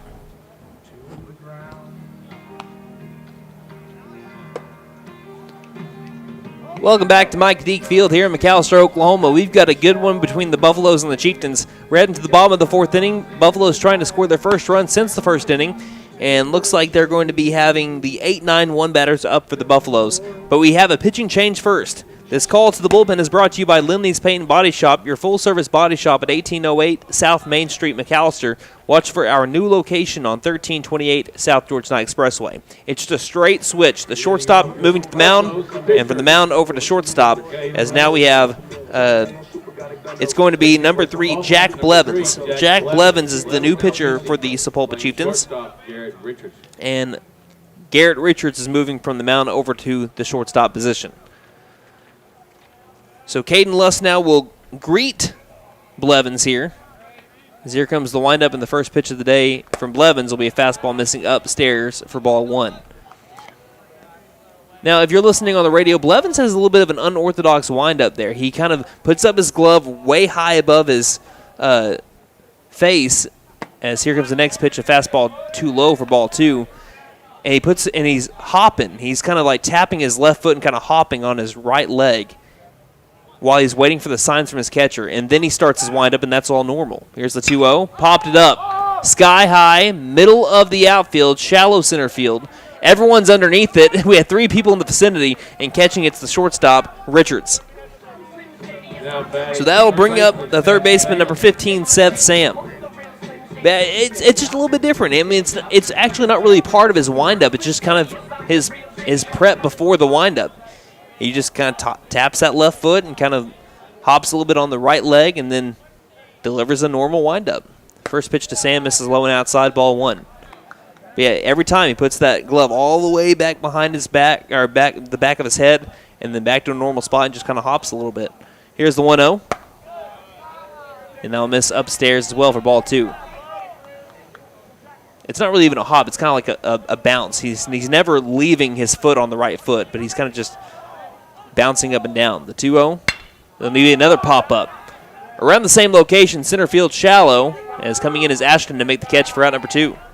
Now batting your center fielder. But what works, and Jack Blevins has came in and got 2 quick outs, and that brings up the top of the order, Leighton Bass, who's 0 for 2 so far today. So Buffaloes are leading 2-1, bottom of the 4th inning, 2 down, nobody on. Righty on lefty matchup. Again, I never mentioned it. Blevins is a righty for the Chieftains. As fastball miss outside for ball 1. I thought it was kind of a given when I said he moved from short to the mound. 1 ball, no strikes. Here's the windup and the 1-0 pitch. It'll be a fastball right at the knees for strike 1. Count evens up, 1 ball, 1 strike. And the McAlester dugout is actually counting the amount of times he taps his foot. So here's a line drive over to left field, and going opposite with it is Leighton Bass giving it a ride. So he has his first hit of the series there with 2 down, and the Buffaloes looking to do some 2-out damage. 2-1 McAlester leads bottom of the 4th inning as Trent Boatwright comes up to the plate. He has yet to record an official at bat. He has walked twice. He represents 2 out of the 3 walks that the Chieftains have given up. So the first time out of the stretch today for the righty Blevins. Here's the first pitch, fouled off of the face mask of the home plate umpire. So just like what you'll see if someone gets kind of, if you have a foul ball that goes off the home plate umpire, you'll see the home home plate umpire, or excuse me, if you have a foul ball that goes off of the catcher, you'll have the home umpire kind of go walk out the ball over towards the pitcher. Same thing happens. If it's off the home plate umpire, the catcher will give the home plate umpire a little bit of time to kind of collect himself if he needs it and walks out the next ball to his pitcher. That made no sense. Count is 0-1. Maybe you kept up with it. I don't know. I confused myself as I started that whole conversation. Count is 0-1. Plenty of speed over at first base with Leighton Bass. 2 down, bottom of the 4th. Coming set. Blevins. Frozen like a statue and calling time is Boatwright.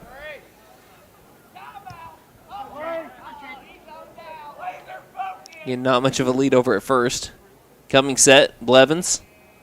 Here's the 0-1. Bass takes off for second. Pitches a called strike. The throw from the knees over to second base is not in time. Sliding in safely is Leighton Bass. Great jump, and he gets into scoring position. Called strike that does make the count 0-2. And that's now stolen base number 29 on the year for Leighton Bass. Can Boatwright drive him in? Coming set, Blevins. Can you leave that runner stranded? The 0-2 pitch will miss. A little bit up and in. Ball 1. Can Boatwright 0 for 0. 2 walks so far. Looking to drive one into the outfield.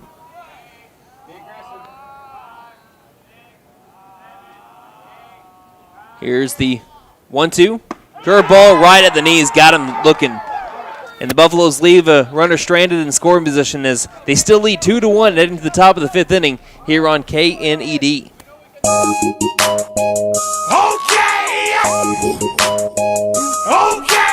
Tire and Auto says come meet our new owner, Dylan Hackler. We're a Michelin dealer and we're stocked up with Cooper, Toyo, Hankook, and Max's Buckshot Mutters and Farm and ATV tires. Tire light on, we can fill your tires with nitrogen. We do brakes, alignments, struts, and oil changes too. You'll appreciate our fast, friendly service. All work's guaranteed and estimates are free. OK Tire and Auto, 801 North 1st, McAlester. Call 918-423-2121. Good luck, Buffs. Have a great season.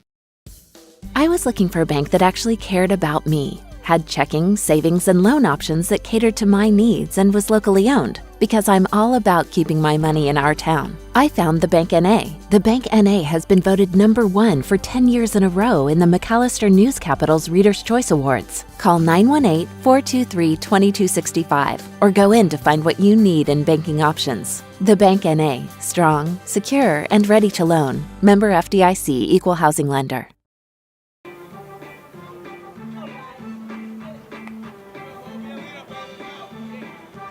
Welcome back to McAlester, Oklahoma. We head to the top of the 5th inning. The Buffaloes leading 2-1. The Chieftains ended up getting on the board after a solo home run by Caden Ashton back in the top of the 4th inning. McAlester trying to keep it a 1-run ball game right now, as it'll be the bottom of the order up for the Chieftains. It'll be Logan Rains, Joe Young, Gage Kramer. This is the end of their second time through the lineup. McAlester began their third time through the lineup back in the previous half inning. So righty against righty. Rains digs into the box. As here comes the windup from Les now, starting his 5th inning. First pitch curveball is his best of the day. Fills the zone, strike 1. Great pitch. And speaking of rain, my app here is saying that we might have some light rain beginning in about 15 minutes. So we'll see if that comes into Pittsburgh County as the 0-1. Will be swung on and missed for strike 2.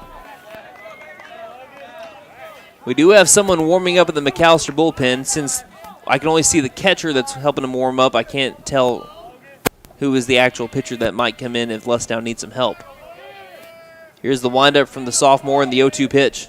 Swing and a miss! Strike 3. He tags him out, and that'll be out number 1. Sit him down, throw it around. 1 down here in the top of the 5th inning, and that brings up Joe Young. Young is grounded out to the shortstop, Dollins.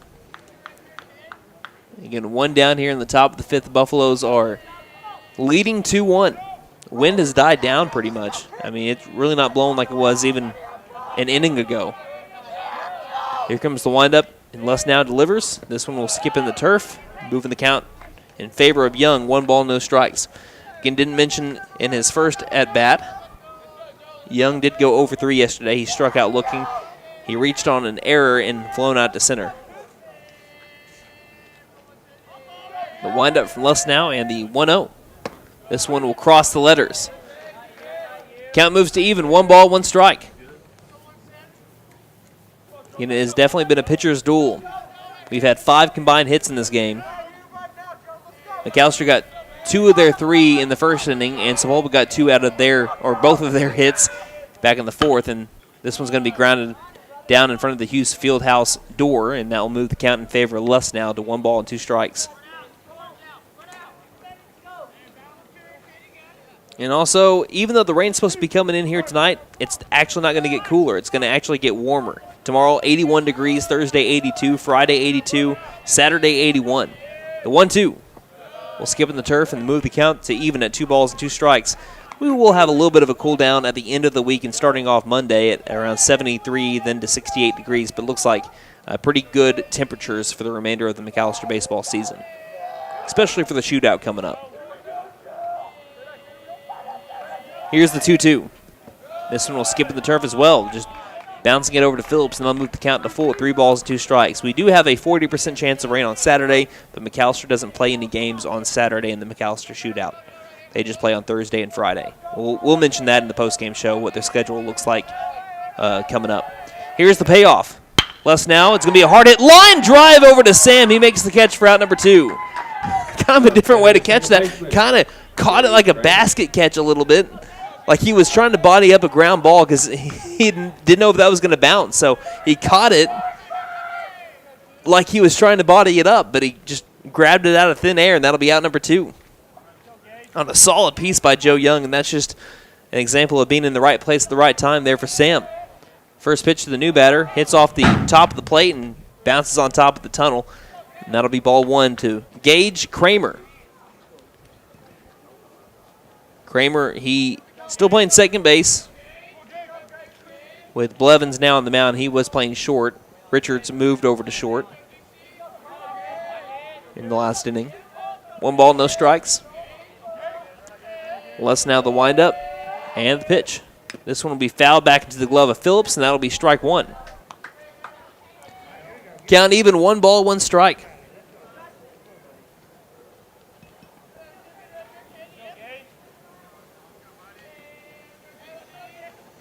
Trying to send the Buffaloes to the bottom of the 5th inning.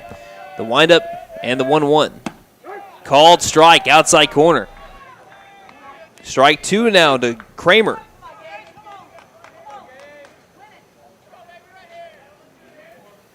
Looking for the punch out. Lustenau. The windup. And the 1-2 pitch. Curveball. Softly hit ground ball to the second baseman. Boatwright has to be quick with it. Throws on the run. And he didn't get it in time. Just beating out the throw is Gage Kramer for an infield single and the 3rd hit of the day for the Chieftains. And that brings up the top of the order. Lineup, the shortstop, Garrett Richards. Garrett Richards has flown out to 3rd and flown out to center. Boatwright did all that he could.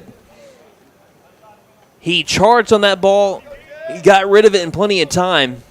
But just too quick was Kramer to be able to beat it out for a single. So tying run on base now. They try to move him over to second. First pitch popped up, out of play. Strike 1. And don't be surprised if the runner tries to take second with the steal here. Didn't try going on the first pitch. But maybe the second one here. We'll see if Lustenau picks off or just focuses on the batter.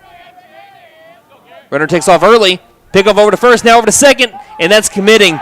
Getting over to second base. He was trying to time up Lustenau, and Lustenau held on to it a little bit long. He was going to pick off anyway, but instead of stepping off and going over to second base, again, he was already committed to picking off. It was just bam, bam. And the runner, who was already taken off early, just committed to second base, was able to beat it out. So the count's 0-1, and the runner gets into scoring position. Lustenau delivers. This will be a curveball called on the outside corner.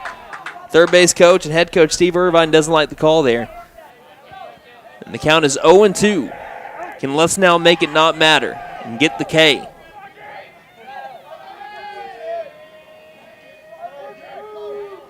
Count is no balls, 2 strikes. The pitch. Missing down low and outside. Runner stays where he's at. Count moves to 1-2.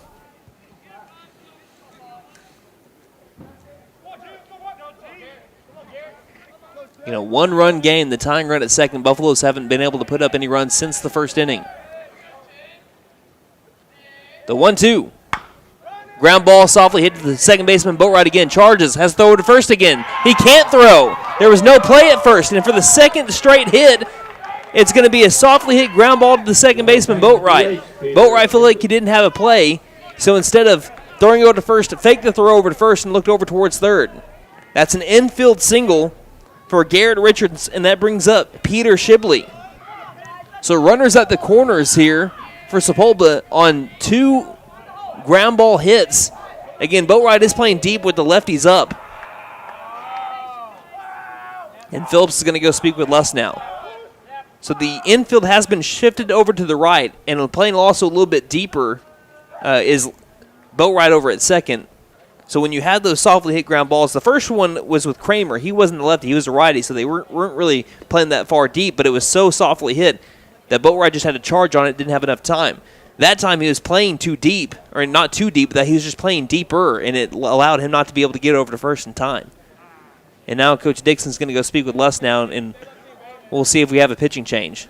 They were looking over towards the bullpen to see if whoever was warming up was ready, and we'll see if we're going to have a mound visit or a pitching change. And yes, we'll have a pitching change, so we'll take a break. McAlester leading 2-1, but we have the tying run over at third for Sapulpa and the go-ahead run at first with 2 down here in the top of the 5th on KNED. HL Sports Shop. 20,000 square feet of name brand sporting equipment and clothing. Whatever you need for the great outdoors, we have it. Check out our selection of clothing for men, women, and children. From name brands like North Face and Under Armour. We have all the fishing, archery, and gun supplies you'll ever need. HL Sports Shop is a proud sponsor of Buffalo Baseball. Yes, the great outdoors begins at HL Sports Shop, located at 603 Village Boulevard in McAlester. First Family Federal Credit Union. Savings for all seasons. From the traditional savings account to IRAs, CDs, and money market accounts. We have everything to help you plan for your future.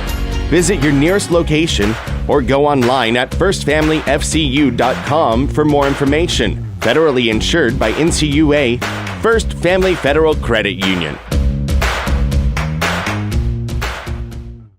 If you're considering selling or buying land in Southeast Oklahoma, you need the professionalism of an experienced land specialist. Hi, this is Sean Wilkerson with Whitetail Properties Real Estate, and I would love the chance to earn your trust as your land agent. The Southeast Oklahoma land market is hotter than ever, and I'd be happy to talk with you about why landowners trust me to market and sell their property. If you're thinking about selling ranch, timber, or recreational land, or even a rural home, give me a call for a free, no-obligation evaluation of your property. Call Sean Wilkerson at 918-284-1233 or visit my profile page at whitetailproperties.com.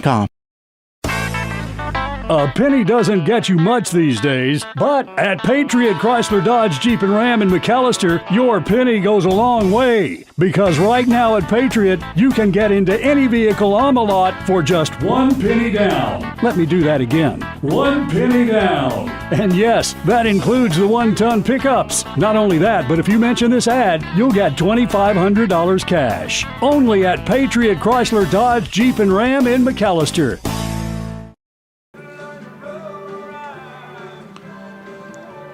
Welcome back to McAlester, Oklahoma. Your McAlester Buffaloes narrowly leading the Sapulpa Chieftains here in this second game of the district series between the Sapulpa Chieftains, in which the Chieftains won yesterday 5-2. So it's big for McAlester to win here today. Into the game comes Ethan Watkins. This call to the bullpen is brought to you by Lindley's Paint and Body Shop, your full-service body shop at 1808 South Main Street, McAlester. Watch for our new location on 1328 South George Knight Expressway. So Watkins inherits runners at third and first on both infield singles that were just softly hit towards the second base position. The score is 2-1. McAlester is leading the Chieftains. And up to the plate comes Peter Shibley. Again, with the 4 lefties in the lineup, like all the lefties that come up, the infield is shifted over to the right. Dolan's playing up the middle, just past the second base bag. Boatwright playing a little bit deeper over at second base beyond the infield red turf. First pitch from Watkins. Shows a bunt down the third base line. Watkins grabs it. Will throw over to first in time for out number 3. So one pitch and he gets out of the jam just like that. And the Buffaloes keep the lead 2-1 Heading now to the bottom of the 5th inning, McAlester leading here on KNED. A penny doesn't get you much these days, but at Patriot Chrysler Dodge Jeep and Ram in McAlester, your penny goes a long way. Because right now at Patriot, you can get into any vehicle on the lot for just 1 penny down. Let me do that again. 1 penny down. And yes, that includes the 1-ton pickups. Not only that, but if you mention this ad, you'll get $2,500 cash. Only at Patriot Chrysler Dodge Jeep and Ram in McAlester. For more than 50 years, First Realty has helped the residents of McAlester and the surrounding area with their real estate needs. Whether residential or commercial, First Realty will guide you through the process of buying or selling your home or business. You can view our property inventory online at first-realty.net. And if you're into pickleball, the Pickle Palace is open. For membership information, call 918-424-3720 or go to picklepalaceok.com.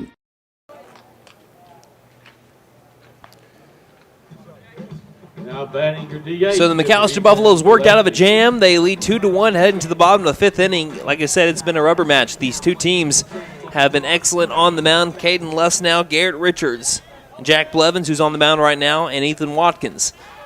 Here we have first batter. It's Ethan Gillespie. He watched a fastball miss above the letters for ball 1. It is the heart of the order up for McAlester. Ethan Gillespie, who is 1 for 2, Gage Mullins, and also Gage Dollins. The next pitch misses outside for ball 2.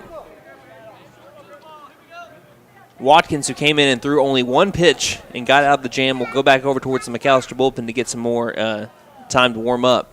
As this next one's going to be checked at, didn't matter. Called strike, that'll be strike 1. 2 balls, 1 strike here to Gillespie. Wind has picked up again, blowing strong out to the left field foul pole. The 2-1 pitch, hard hit line drive into the outfield again. I'm having some deja vu because that was almost just like the hit that he had back in the first inning. Hard hit line drive directly to the left fielder Lance, and that brings up Gage Mullins. So runner at first with nobody out. We saw Bass narrowly get a stolen base earlier. Gillespie right behind him with 20 stolen bases on the year. Well, they try to get him into scoring position for Mullins.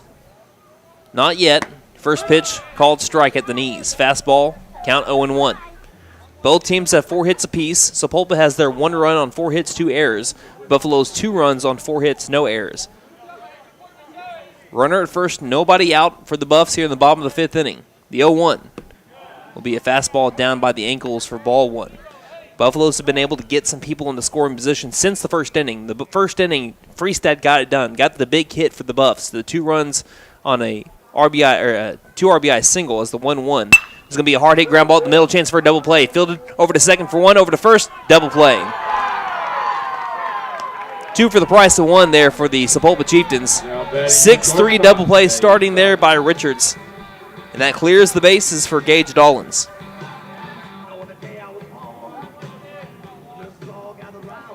It was hard hit by Mullins, but again, just right to where the defense wanted it.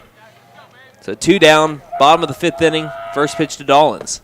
We have fastball up outside, ball 1. Again, the wind has been coming in waves, it seems like. It's now died down again. Here's the 1-0. We'll catch the outside corner, strike 1. Count evens up 1 ball, 1 strike. Wind up in the pitch. This will catch the outside corner again. Goes back to the fastball, low outside. He's behind the count 1-2. Dollins has walked today and flown out to center. Wind up, the 1-2 pitch. Swing and a miss, strike 3, got him on the bender. And after a single by Gillespie, went double play and then strikeout to send us to the top of the 6th inning. Buffaloes are leading 2-1, though, here on KNED. Best Western Inn of McAlester. Traveling through McAlester or need accommodations for out-of-town guests? Best Western Inn of McAlester and American Lodge and Suites are both locally owned by the Freestad family for many years. Both offer comfort and convenience at affordable prices. Best Western Inn of McAlester and American Lodge and Suites are located on the 69 bypass in McAlester.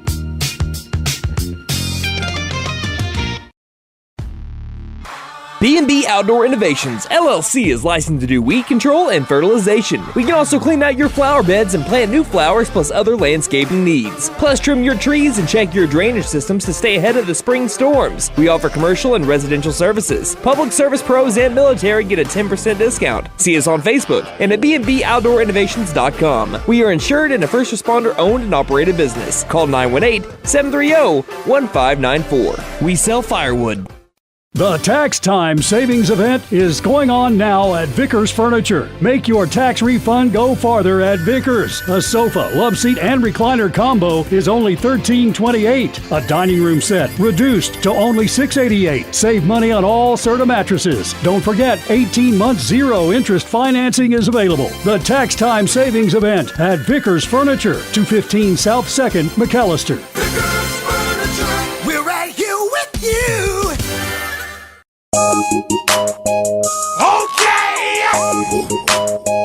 Okay! Tire and Auto says come meet our new owner, Dylan Hackler. We're a Michelin dealer and we're stocked up with Cooper, Toyo, Hankook, and Max's Buckshot Mutters and Farm and ATV tires. Tire light on? We can fill your tires with nitrogen. We do brakes, alignments, struts, and oil changes too. You'll appreciate our fast, friendly service. All work's guaranteed and estimates are free. Okay, Tire and Auto, 801 North 1st, McAlester. Call 918-423-2121. Good luck, Buffs. Have a great season.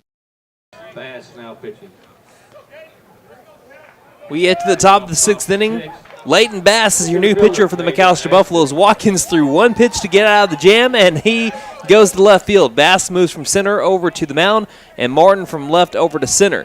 He'll be facing Caden Ashton. Again, the lefty-on-lefty matchup, as Ashton has the only hit, or is responsible for the only run of the game so far for the Chieftains, as the first pitch is going to miss outside for a ball to the lefty, Ashton. You get 1 ball, no strikes. This call to the bullpen is brought to you by Lindley's Paint and Body Shop, your full-service body shop at 1808 South Main Street, McAlester. As here comes the 1-0. Ground ball left side, and it's going to be beating the shift right to where Dollins would be if he's not shifted, and he beats it for a single on the ground ball into the outfield, and that'll bring up Alejandro Diaz. So tying run on base here for the Chieftains in the top of the 6th inning. By the way, when it comes to the Lindley's Paint and Body Shop, watch for their new location on 1328 South George Knight Expressway. So they brought out Bass for that one matchup. They wanted him to be able to take on the lefty Caden Ashton, and Ashton wins that battle. And after, 2 pitches from Bass, we're going to have another switch. So it's going to be Martin now moving back to left field, Bass moving back to center, and Watkins coming back to pitch. So he is returning back onto the mound, Ethan Watkins. We're going to be having a quick 30-second break here on KNED. I was looking for a bank that actually cared about me, had checking, savings, and loan options that catered to my needs, and was locally owned, because I'm all about keeping my money in our town. I found the Bank NA. The Bank NA has been voted #1 for 10 years in a row in the McAlester News Capital's Reader's Choice Awards. Call 918-423-2265 or go in to find what you need in banking options. The Bank NA, strong, secure, and ready to loan. Member FDIC, Equal Housing Lender.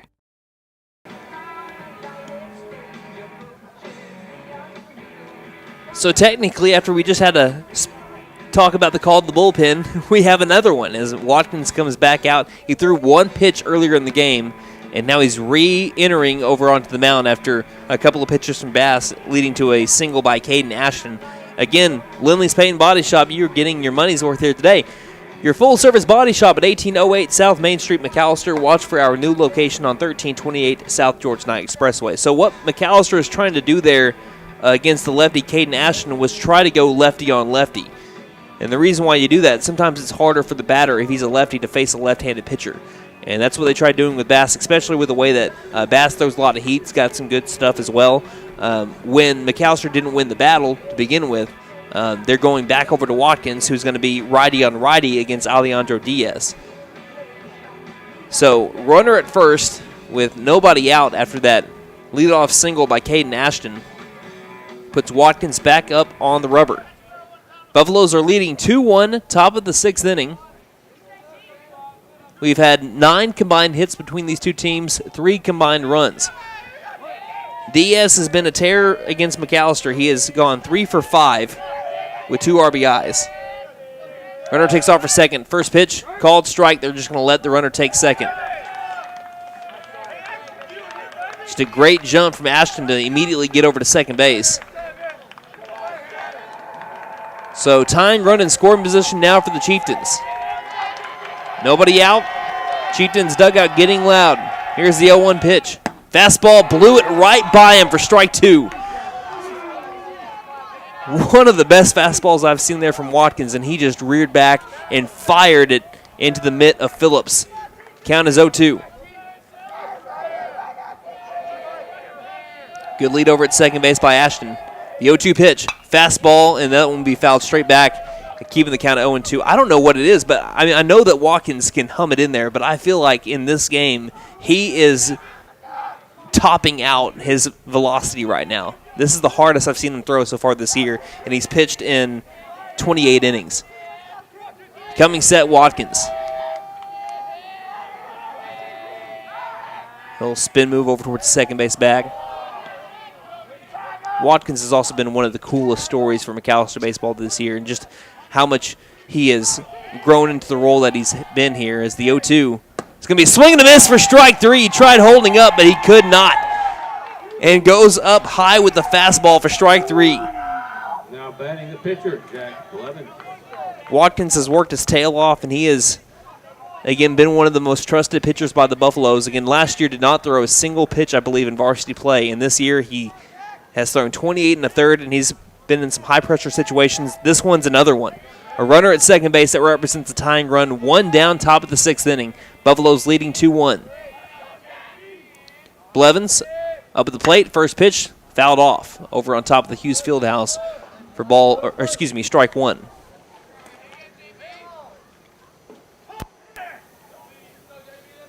But those pitches that he threw to Alejandro Diaz, those were the hardest pitches I've seen him throw so far this year. It might be just me.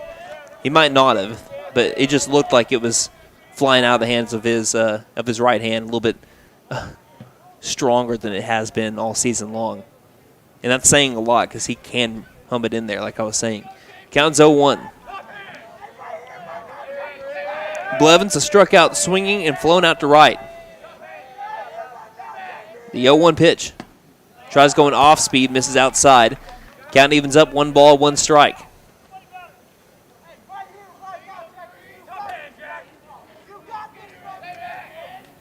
Get top of the 6th inning here in this district matchup.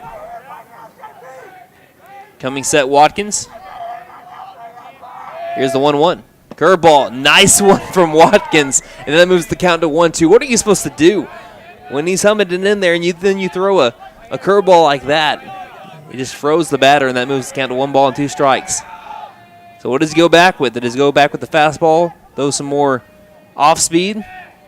Watkins looks over at second and delivers the 1-2. Goes fastball, grounder right side. He'll move over the runner. Boatright grabs it, flips over to Mullins to first, in time for out number 2. But the runner goes over to third base, tying run 90 feet away on the 4-3 ground out as Malachi Wilson steps up to the plate. Wilson has grounded out to short and flown out to right. Tying run at third here in the top of the 6th inning. Buffalo's leading by that 1 run. Wilson was a hard out in yesterday's ball game. He went 2 for 3 with a double and a single as Watkins will step off the rubber.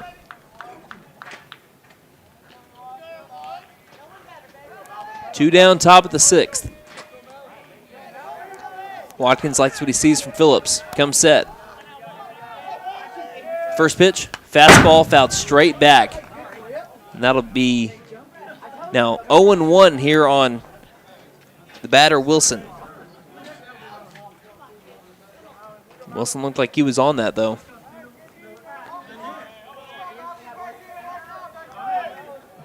Timed up the fastball well. The count is 0-1.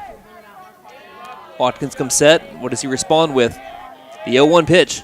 Goes back to the fastball, but misses above the cursive Sapulpa script on the chest. That moves the count to even at 1-1.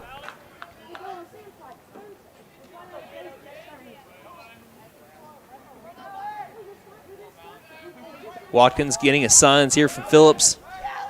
Comes to a pause himself. The 1-1 will miss down in the turf. 2 balls, 1 strike. And Phillips has got to make sure that he's a wall back there.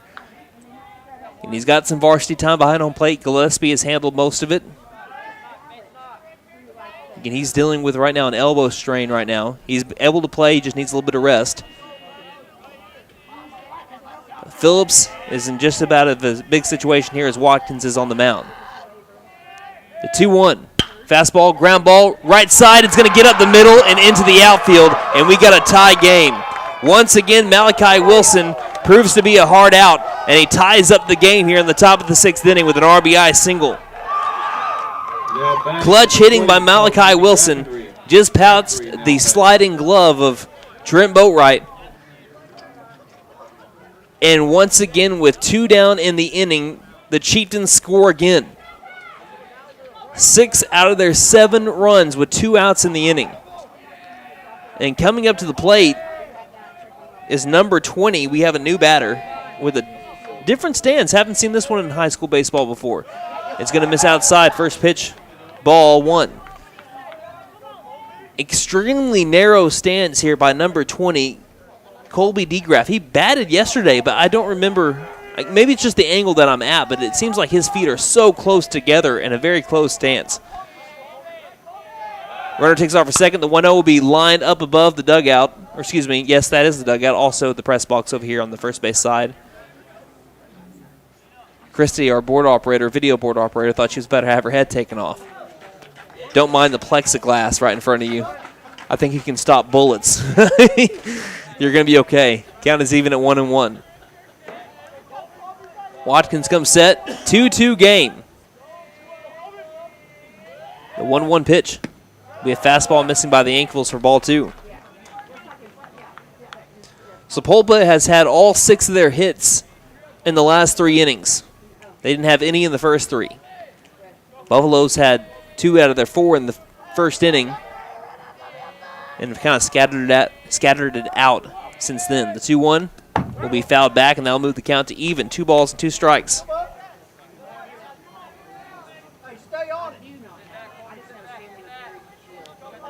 Again, it's Colby DeGraffenried in for Logan Raines. Can Watkins keep this as a tie? He comes set, picks off over to first, and he almost got him. Good time to go with the pickoff. Barely got in. Was the runner at first who already tried taking off once here in the at-bat, Malachi Wilson. 2-2. Fastball misses outside, ball 3. Runner will be taking off with the pitch. It's up to Watkins to decide if he wants to try to pick off back over to first, to maybe see if he's going to get off the bag or just focus on the batter here. Coming set, Watkins. The payoff. And staying alive, here's DeGraff. Fouls it back. Again, DeGraff in that one at-bat that he had, he flew out to left in yesterday's ball game. So the runner that took off for second will have to go right back off over to first. Again, that is Malachi Wilson, who tied up the game with an RBI single. 2-2 our score. Not much of a lead over at first. Watkins trying to get the signs from Phillips. He thinks he's got it. Comes set. Pick off over to first, and it goes past the first base bag. Wilson's going to go over to second base. They're going to keep on waving him. Past second, over towards third. There will be a throw to third, but it won't be in time. The first error of the day on the Buffaloes comes on a pickoff attempt over to the first base bag. And now the go-ahead run is 90 feet away. Going from first to third on the E1.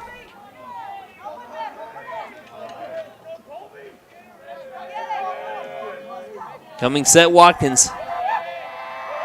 The 3-2 pitch. Pop up, right field. Freestad doesn't hardly have to move. Makes the catch for out number 3. That error does not come back to bite McAlester, but The Sapulpa Chieftains do tie up the game with an RBI single by Malachi Wilson. As we head to the bottom of the 6th inning, McAlester trying to take that lead right back and take the momentum away from Sapulpa. 2-2 our score here on KNED. April is Nissan Car Care Clinic Month. Get a 125-point inspection at no charge. And we'll give you a free market evaluation on your vehicle while you're here. Or if you're looking to trade your vehicle, you can do the whole process from home. Visit BentonNissan.com, select a vehicle, then click Buy at Home. Shop, drive, and buy. Don't forget to tell them Maddie sent ya. Benton Nissan is your best deal dealer. Learn more at BentonNissan.com.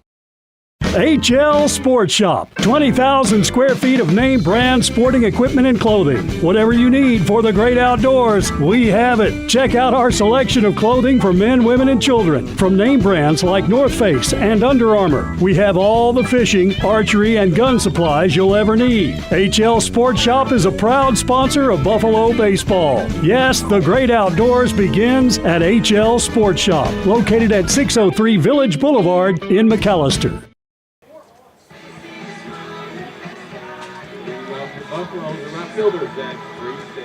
Welcome back here to Mike Deek Field in McAlester, Oklahoma. Your McAlester Buffaloes knotted up with the Sapulpa Chieftains. McAlester scored the first 2 runs of the game in the bottom of the first inning, but since then the Chieftains have gotten back to tied. First batter, Zach Freestad. First pitch misses, ball 1. Sapulpa scored a run in the 4th, and they scored a run in the 6th. They've had all 6 of their hits in the last 3 innings. We're here now in the bottom of the 6th inning with the 6, 7, and 8 hole batters up. I feel like I've been saying the number 6 a whole lot. 1 ball, no strikes. Here comes the pitch from Blevins, and this will be popped up and out of play. And count moves to even at 1 ball and 1 strike. Freestad has had the biggest hit of the day for the Buffaloes by far, that 2 RBI single with the bases juiced. He's reached base safely twice. He reached on an error last time up on a hard hit ground ball to the shortstop. The 1-1 will be a curveball in there for strike 2.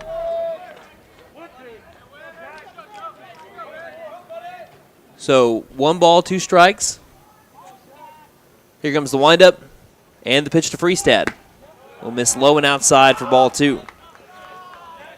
We mentioned how McAllister's bats have been on fire, and Sapulpa has held McAlester to 4 runs over the last 13 innings when they were averaging nearly 10 over the last 8 games. The 2-2 is a called strike on the fastball outside corner. Strike 3. Back-to-back strikeouts going back to the previous inning for Jack Blevins. And the momentum has really swung in favor of the Chieftains. It's been kind of slowly building that way all the way up here to the 6th inning. It's up to the Buffaloes now to try to get it back any way possible. Starts off with getting base runners, maybe a big shot. Here comes the windup in the first pitch to Bryson Martin. He swings for the fences, but he fouls it back for strike 1. Martin is 0 for 2 today. He was 3 for 3 yesterday with an RBI. He has struck out swinging so far, and he grounded out to the first baseman last time up. The 0-1 will be fouled straight back as well. Now move the count to 0-2. Getting 2-2 game right now.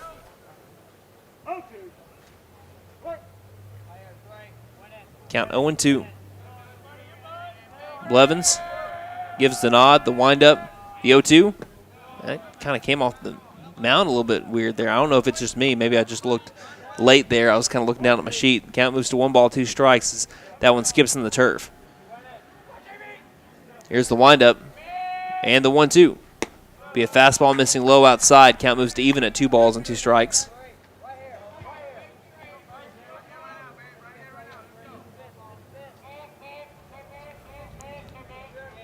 Blevins with the windup and the 2-2 pitch. Fastball, another called strike 3. 3 straight strikeouts here for Jack Blevins. And McAlester has fallen into a rut. That brings up Caden Luss now. He has popped up twice, once to center field and once to the shortstop. 2-2 game, bottom of the 6th inning.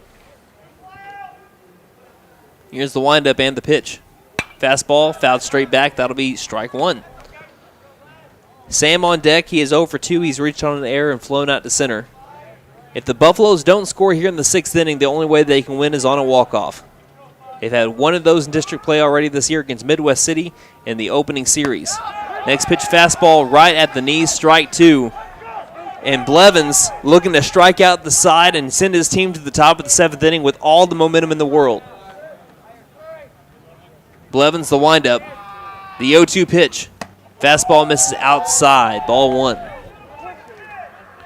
Third baseman Diaz is playing nearly on the line over at third. He is like a foot off of that third base line. Here comes the 1-2. This one will miss low and outside. Staying off of it is less now, and that moves the count to even. 2 balls, 2 strikes. That's when you really trust your shortstop to have a lot of speed and range.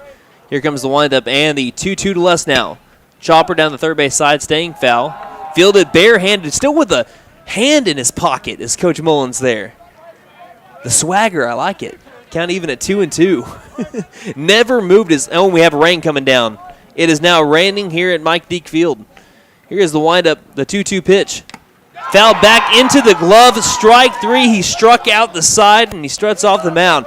As that will bring us to the top of the 7th inning. The only way the Buffaloes can win this one now is if they walk it off. With the rain coming down here in McAlester, 2-2 is our score heading to the 7th inning on KNED.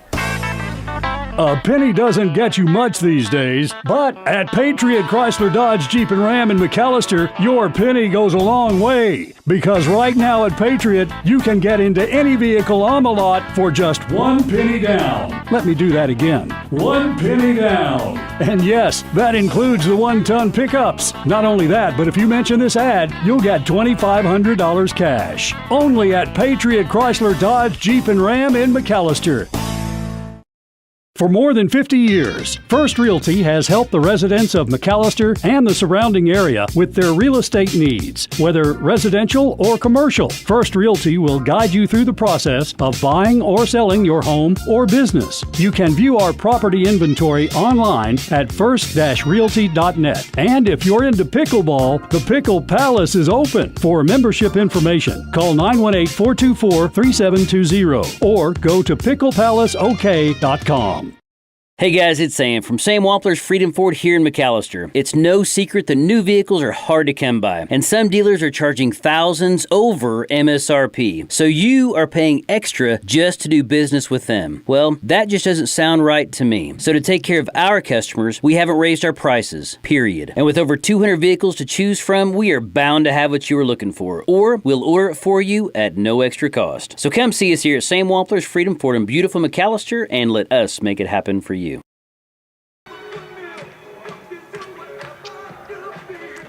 We've had a little bit of spotty rain here in McAlester. Looks like it's already kind of died down. I didn't notice it was raining at first, but it's definitely not raining. If it is still raining, it's not raining as hard as it was about 2 minutes ago. But we have the top of the 7th inning, and it's a 2-2 ball game in this district matchup between the McAlester Buffaloes and the Sapulpa Chieftains. It'll be the 8-9-1 batters up for the Chieftains. First pitch. Fastball up above the letters, ball 1. Joe Young up at the plate. He is 0 for 2. He has grounded out to short and lined out to third. Ethan Watkins on the mound. In tie game, 2-2. Coming set, Watkins. The 1-0 pitch. This one will miss up above the letters as well. Ball 2. Again, we could have some rain move in and out of the area for the next 30 minutes, it seems. We're about to have a lot of rain come in overnight. There's a 90% chance of rain starting at about now 8 p.m. The 2-0 misses way up high. Ball 3. And Watkins looks over at the home plate umpire and says, I need a new baseball. So 3 balls, no strikes. And Young may be 1 pitch away from getting the go-ahead run on the base paths.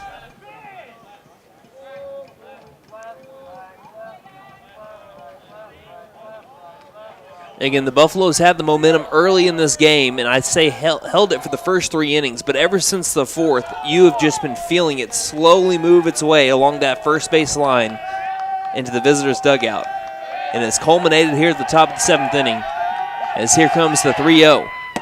That one fills the zone. Nice answer back pitch there for Ethan Watkins. Count moves to 3-1. It's right now Watkins' job just to silence the momentum and send his team to the bottom of the 7th. Still tied. 3-1.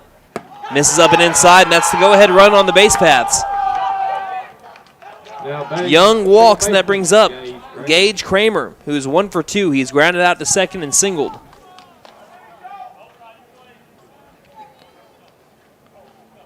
And nobody out top of the 7th inning.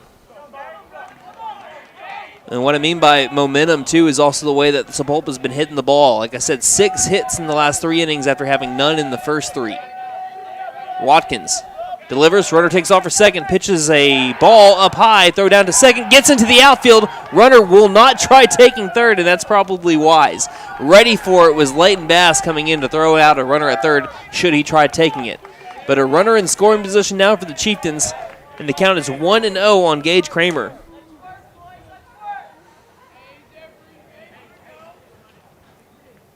Wind slightly blowing out to left field, not as strong as it was earlier in the game. As again, Watkins wants a new baseball after that one was thrown down into the turf and rolled around there. Now the turf is a little wet. 1 ball, no strikes. Little spin move, he showed bunt. So Kramer showed bunt. And that will have Mullins come in a little bit closer in on the infield turf. Shows bunt again, the 1-0. Pops it up, and slipping is Watkins. Thrown over to first is Mullins, who gets over to Boatwright, who is covering. And I was just about to say, I felt it like a couple of pitches ago. Now that the rain has come down, it is much more slick than it was before. And if he doesn't slip there, he makes the catch, and he leaves a man out to dry between second and third. That would have been a double play. But since he slipped because of the wet turf, the runner takes third on a successful sac bunt. And now up comes the top of the order. Garrett Richards is 1 for 3. First pitch. Catching the outside corner, strike 1. The infield comes in on the green part of the infield turf. Trying to cut that runner down should he try taking home on contact. Can count 0-1. Watkins, the pitch. Line drive, and that's going to land well foul. Right by the McAlester dugout, and the count moves to 0-2. We got a pretty sunset now emerging through the clouds over here to the left side. But that also might prove a little bit rough for the people on the right side of the field. Trent Boatwright, Gage Mullins, Zach Freestad if the sun tries to get in their eyes. That's one thing that you have not had to worry about today if you were a fielder, and that has been the sun in your eyes. That might be changing. Count 0-2. Coming set, Watkins. The pitch goes to the backstop, but takes a perfect bounce right back over to Phillips. Again, with no padding along the backstop, it doesn't soften that blow, and it just bounces right back over to the catcher. Runner does not go home. Count moves to 1-2.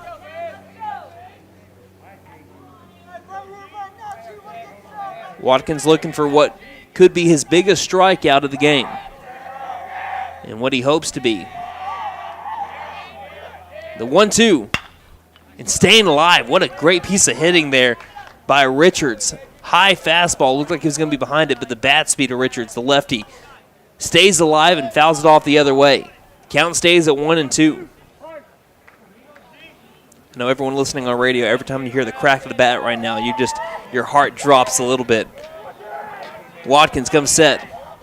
Again, the 1-2. Fastball, just barely ended up missing that. As that one was fouled back off of the glove of Phillips. It nearly caught for strike 3, but we'll have to do it again. Just staying alive there is Richards.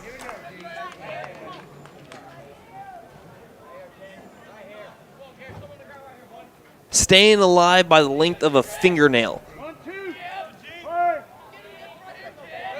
Count 1-2. Coming set, Watkins. Wind picks up. The 1-2. Fastball missing outside. Great at bat, great battle here between Watkins and Richards. Count evens up at 2 balls and 2 strikes. Go-ahead run at third base here for Sapulpa here in the top of the 7th inning. Watkins getting a sign from Phillips, will come set. Here's the 2-2. Goes with the curveball, and he just didn't leave his hand right. Up and outside ball 3. So he has moved the count from 1-2, multiple foul balls, all the way down to 3-2.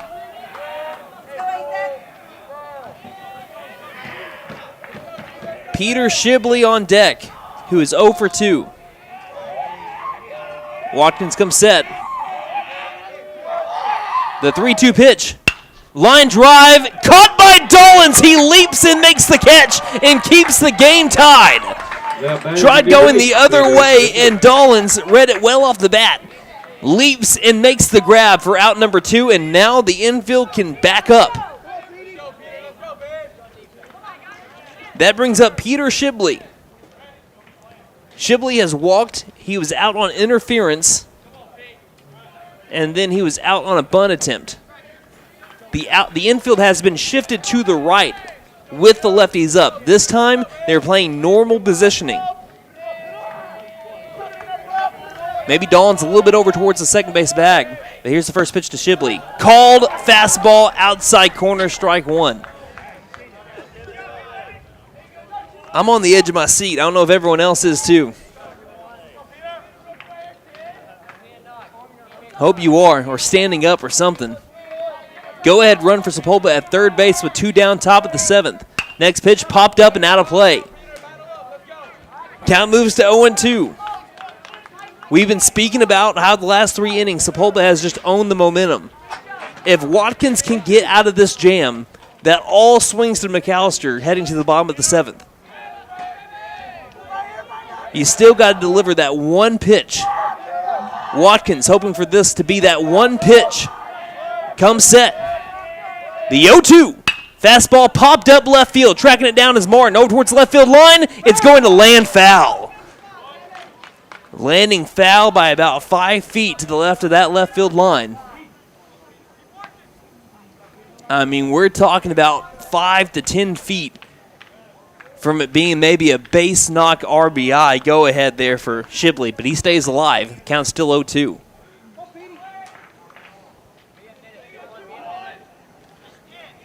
Two down, top of the 7th. Outfield shifted to the right with Shibley up 2. Martin playing relatively pretty far off that left field line, but not too bad. Count is 0-2. Watkins comes set. Phillips sets up outside. The pitch. He chases after a high fastball, but somehow fouls it off. That's a good spot. If I'm Watkins, maybe I want to look at that again or revisit it later, if not this next pitch. He chased after the high fastball. Do you go a little bit higher to see if he chases it again? Count 0-2. Sun not really shining in the fielder's eyes anymore. Clouds have covered it back up.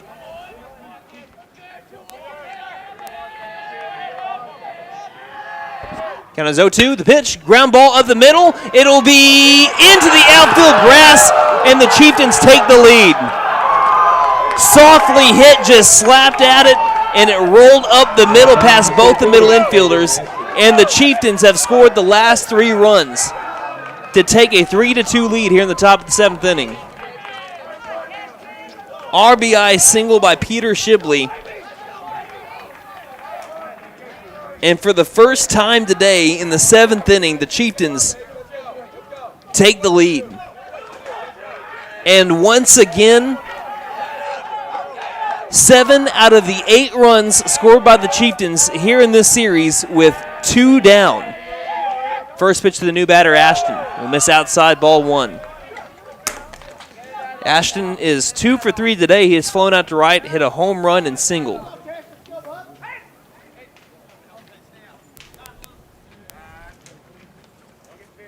And we have a courtesy runner now.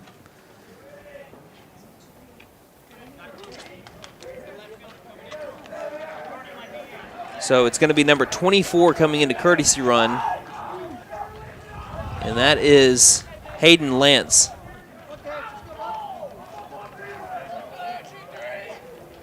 Lance has been DH for today. He's been playing left field. So he just takes over his own spot as Shibley had that hit. The 1-0 misses the outside corner for ball 2. So now the Buffaloes down 3-2, not only have to score a run to tie it up in the bottom of the 7th. Again, they had not scored since the first inning. Chieftains have just, the name of the game for them has been 2-out rallies. The pitch down in the turf to move to ball 3. But what's important for the McAlester defense right now is to not let that affect the rest of the inning. Don't let it get out of hand. Keep it at 3-2. I know it's been hard to score against the Chieftains here in the last couple of games, but it's going to be even harder to come back from a multi-run deficit. The 3-0. That one's going to miss outside for ball 4. 4-pitch walk, and that's only the third walk of the day given up by the Buffaloes. As that brings up Alejandro Diaz. And looks like we are going to be having a pitching change. We'll take a break. McAlester trails 3-2 here in the top of the 7th inning. 2 down with the runners at first and second here on KNED.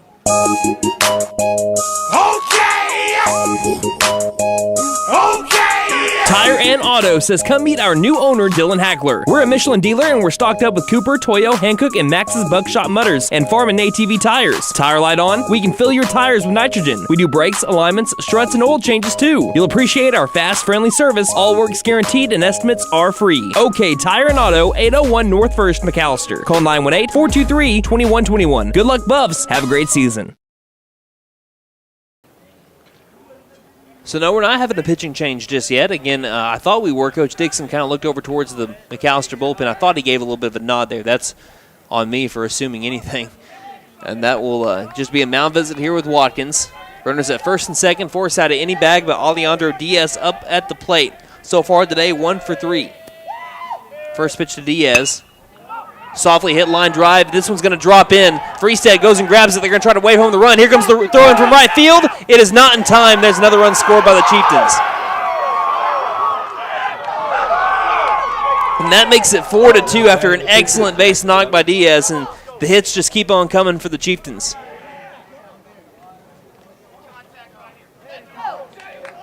Two-out rallies, man. It is unreal. I haven't seen this in a long time.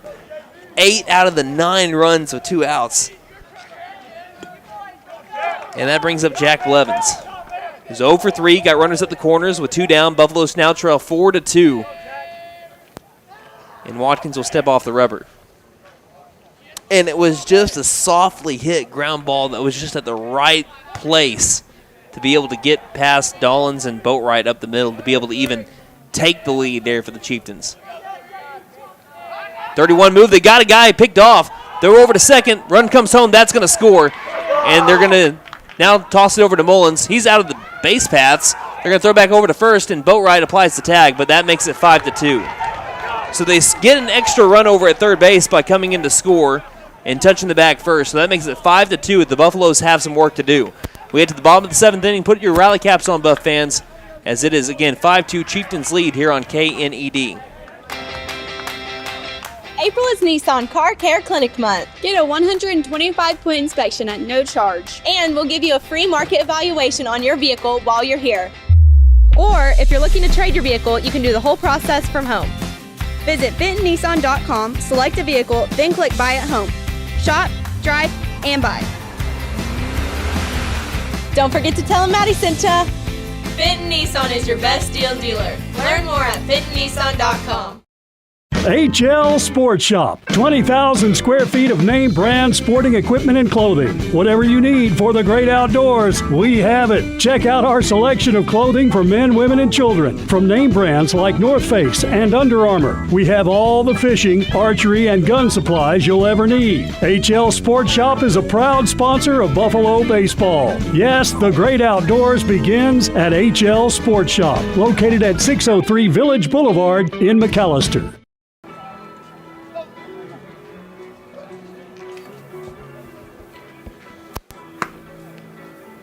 The Sapulpa Chieftains have roared back. In the last 4 innings, they have scored all 5 of their runs. They've had all 8 of their hits in the last 4 innings, and they have scored 9 out of their 10 runs here in the series with 2 down. And now it's up to the Buffaloes to be able to pull some Buffalo magic out here to try to split a series. They have to score 3 runs to keep it tied and go to the next inning. They have to score 4 to win it. First pitch to Seth Sam is in the turf, ball 1. Buffaloes trail 5-2, bottom of the 7th, as Seth Sam digs into the box 0 for 2 so far today. Buffaloes have had 4 hits. As here comes the 1-0. This one will fill the zone on the fastball from Blevins, who is now set up for the win for the Chieftains. Count is even at 1-1. Here's the windup. Blevins delivers the pitch. Hard hit line drive over to the left fielder, and this one's going to drop in over to Lance. That's a way to get it started there. Seth Sam with another hit. And I told his dad this the other day. Every time that Sam hits the ball, he hits it hard, like right on the nose, and that ends up getting him on base to bring what represents the tying run as the man on deck, which is Trent Boatwright right now. Leighton Bass comes up to the plate. Runner at first, nobody out, bottom of the 7th. Shows bunt, pulls back. Called strike. Down at the very bottom of the zone, strike 1.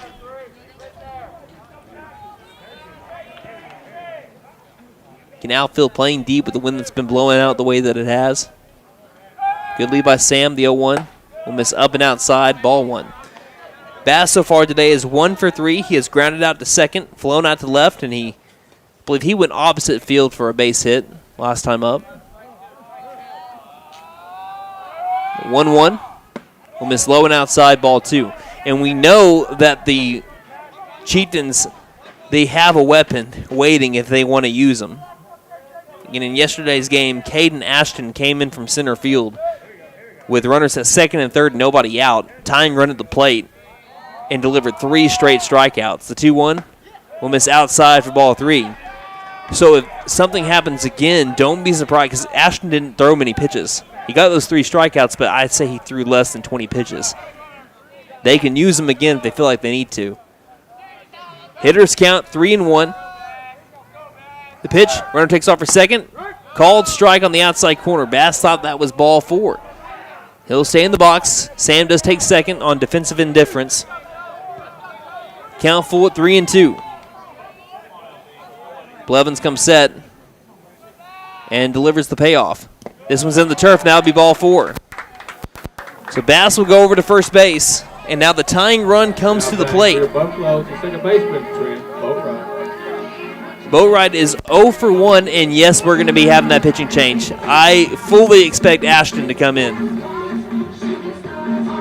Well, he waved for the infield to come in right now. I don't know if there's going to be a pitching change just yet. The infield is going to come speak with head coach Steve Irvine right now. We're going to keep it just for a second here. I looked over at center field for Ashton, and he kind of started his jogging from center like he was expecting to come into the game. But for right now, they're going to just keep it in Blevins' hands. Again, it's a 3-run deficit for the Buffaloes. The tying run is at the plate. They were in almost the exact same situation. Instead of runners at second and third, we got runners at first and second. Buffaloes have nobody out here in the bottom of the 7th. With the tying run at the plate and the heart of the order up. Boatwright has hit 2 home runs this year, including 1 home run in the last home game that we had here.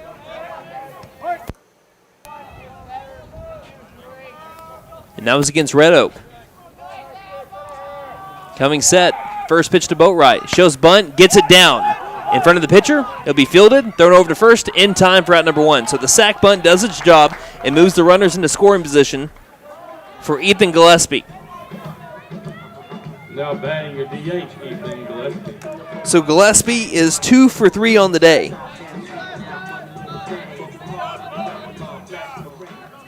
(5-2) our score.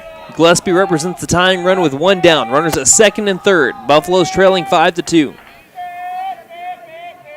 Coming set Blevins, the pitch. He'll watch the fastball fill the zone, strike 1. So Sam over at third, Bass at second. Count no balls, 1 strike. Coming set and the pitch. Off the front of the bat, it's going to be fielded by the first baseman. He'll step on first. That'll be an RBI ground out there for Gillespie. Tying run still at the plate as that makes it now 5-3. Buffalo scored their first run since the first. And that brings up Gage Mullins. Buffalo's down to their final out. 5-3 the score. 2 down, bottom of the 7th inning. Runner at third. Here's the pitch. Fastball called strike. Man. That looked low. Catcher caught it on a fastball with his palm. That's a rough call. The 0-1. It's going to be swung on and missed for strike 2 on the off speed, and that sets up the entire at bat. And then that's tough. Count's 0-2. Blevins comes set. Buffs down to their final pitch. The pitch. The 0-2 will be a curveball in the turf for ball 1. Final strike, rather. 1 ball, 2 strikes the count. Mullins lays off. Bass over at third base. Mullins does represent the tying run. 5-3 our score, bottom of the 7th inning. Blevins comes set. The 1-2. Fastball down by the ankles. Count moves to even at 2 balls and 2 strikes.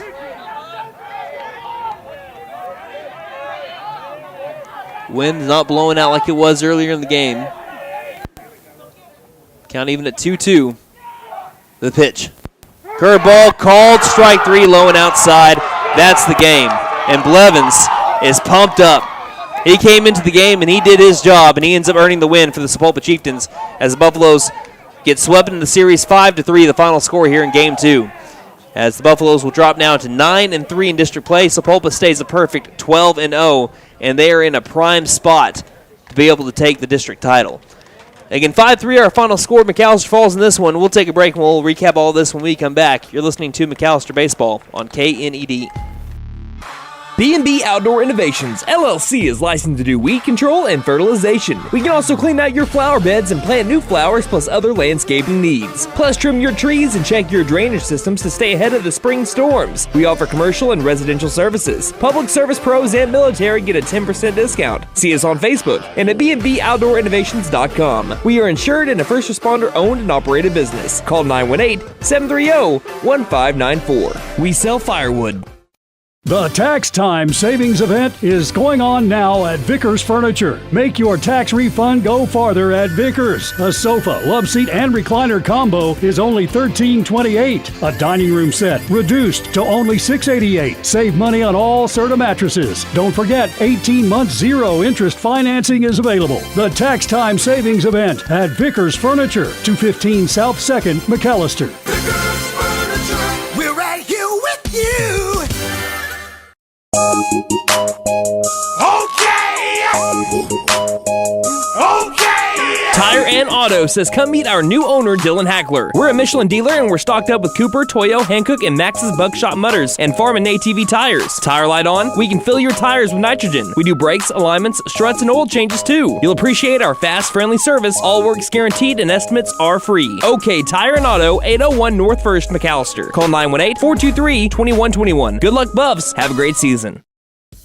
I was looking for a bank that actually cared about me, had checking, savings, and loan options that catered to my needs, and was locally owned. Because I'm all about keeping my money in our town, I found the Bank NA. The Bank NA has been voted #1 for 10 years in a row in the McAlester News Capital's Reader's Choice Awards. Call 918-423-2265 or go in to find what you need in banking options. The Bank NA, strong, secure, and ready to loan. Member FDIC, Equal Housing Lender. April is Nissan Car Care Clinic Month. Get a 125-point inspection at no charge. And we'll give you a free market evaluation on your vehicle while you're here. Or if you're looking to trade your vehicle, you can do the whole process from home. Visit BentonNissan.com, select a vehicle, then click Buy at Home. Shop, drive, and buy. Don't forget to tell them Maddie sent ya. Benton Nissan is your best deal dealer. Learn more at BentonNissan.com. HL Sports Shop. 20,000 square feet of name brand sporting equipment and clothing. Whatever you need for the great outdoors, we have it. Check out our selection of clothing for men, women, and children. From name brands like North Face and Under Armour, we have all the fishing, archery, and gun supplies you'll ever need. HL Sports Shop is a proud sponsor of Buffalo baseball. Yes, the great outdoors begins at HL Sports Shop, located at 603 Village Boulevard in McAlester.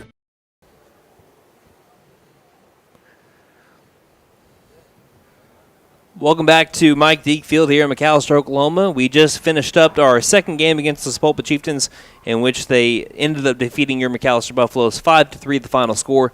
McAlester went up 2-0 in the first inning, and they held Sapulpa to no hits in the first 3 innings, but then Sapulpa came roaring back. They had all of their 8 hits in the final 4 innings. They had all 5 runs in their final 4 innings, and just like yesterday, save a solo home run.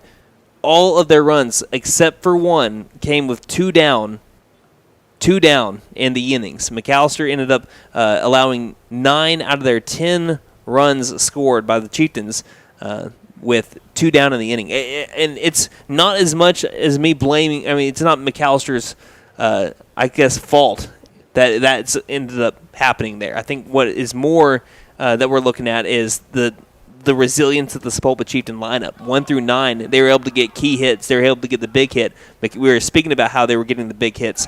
McAlester had the big one in the first inning, and they just could not get it after that. They had some runners in scoring position. They had their opportunities to be able to pad on to their lead, and the Sapulpa pitching staff were able to keep them off the board until the very last inning where they scored another run. But Sapulpa was able to have those key hits. They were able to hand it off to the next guy, and for 9 out of the 10 runs scored in the series, they came with 2 down. So it's a big credit to the Sapulpa Chieftains. They prove why they're the top team in the district right now. And I don't know if we've had a final score between Bishop Kelly and Shawnee. I do know that if Bishop Kelly loses, I believe that if Bishop Kelly loses today, then Sapulpa has secured the district title no matter what happens. Because I think that we've already had Sapulpa sweep Shawnee. So if Bishop Kelly loses today to Shawnee, I don't know how that matchup has gone, but if they lose, Sapulpa has just clinched the District 5A3 title. McAlester now drops to 9-3. Now they can still host. It is still very much a real possibility that McAlester can host. Bishop Kelly, again, is 9-2. If McAlester can sweep Shawnee and hope that Sapulpa sweeps Bishop Kelly like they swept us here in the last couple of games, it's still a very real chance that McAlester can be going and hosting a regional. Again, Bishop Kelly losing to Shawnee yesterday 2-1 helped out McAlester a whole lot. Again, I don't know if there's been an update or if there's been a final score reported between Bishop Kelly and Shawnee, but no matter what, again, if Sapulpa sweeps Bishop Kelly and McAlester can answer back and get a sweep against Shawnee next week, then they can still host. They still have a lot of goals still out in front of them. Maybe not the District 5A3 title. That is out. McAlester cannot win the district title anymore. That they've been eliminated from that, but they can still host. That is still out in front of them, and they might need a little bit of help, I think, but they control their own destiny.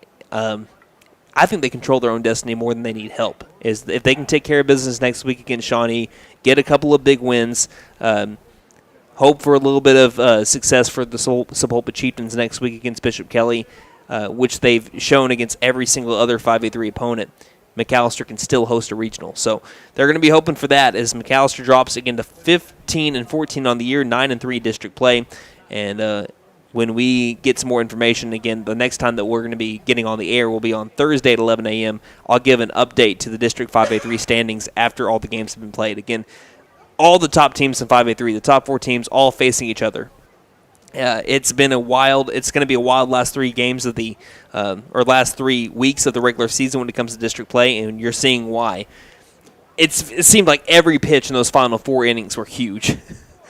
Every pitch. I mean, I was on the edge of my seat for 4 innings, really this entire game. But Sapulpa did what they needed to do to get the win, and McAlester looked to bounce back, not dwell on this too long, put it in the rear view, and get back to their winning ways. They'll have the McAlester shootout coming up here Thursday, Friday, not playing Saturday. They'll just play 2 games on Thursday, 1 game on Friday. We'll speak about that after we look at our post-game stats. That is brought to you by Consignment Exchange on Highway 69 South in McAlester. They'll save you hundreds on new beds. See them for new and gently used furniture, plus U-Haul rentals and storage units.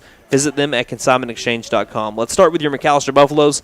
1 through 9 looked like this. Leighton Bass went 1 for 3. Trent Boatwright 0 for 1. He walked twice, laid down a sack bunt, and struck out looking. Ethan Gillespie went 2 for 4 with an RBI. Gage Mullins 0 for 4. Gage Dollins 0 for 2. Zach Freestad 1 for 3 with 2 RBIs. Bryson Martin 0 for 3. Caden Lesnow 0 for 3. And Seth Sam 1 for 3.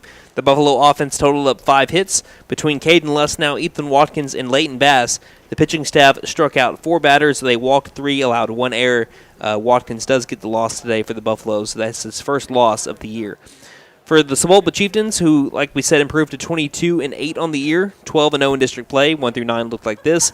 Garrett Richards went 1 for 4. Peter Shibley went 1 for 3 with an RBI, and the biggest hit of the game for the Chieftains with 2 down, runner at third, 2-strike count. He ends up getting it up the middle for a base knock to be able to give them the lead at the time to make it 3-2. That ended up swinging the momentum in the favor of the Chieftains, one taking the lead and also handing it off over to Caden Ashton, who walked, and then Diaz hit a single to be able to drive in another run. Speaking of those guys, Caden Ashton went 2 for 3 with an RBI, a solo home run.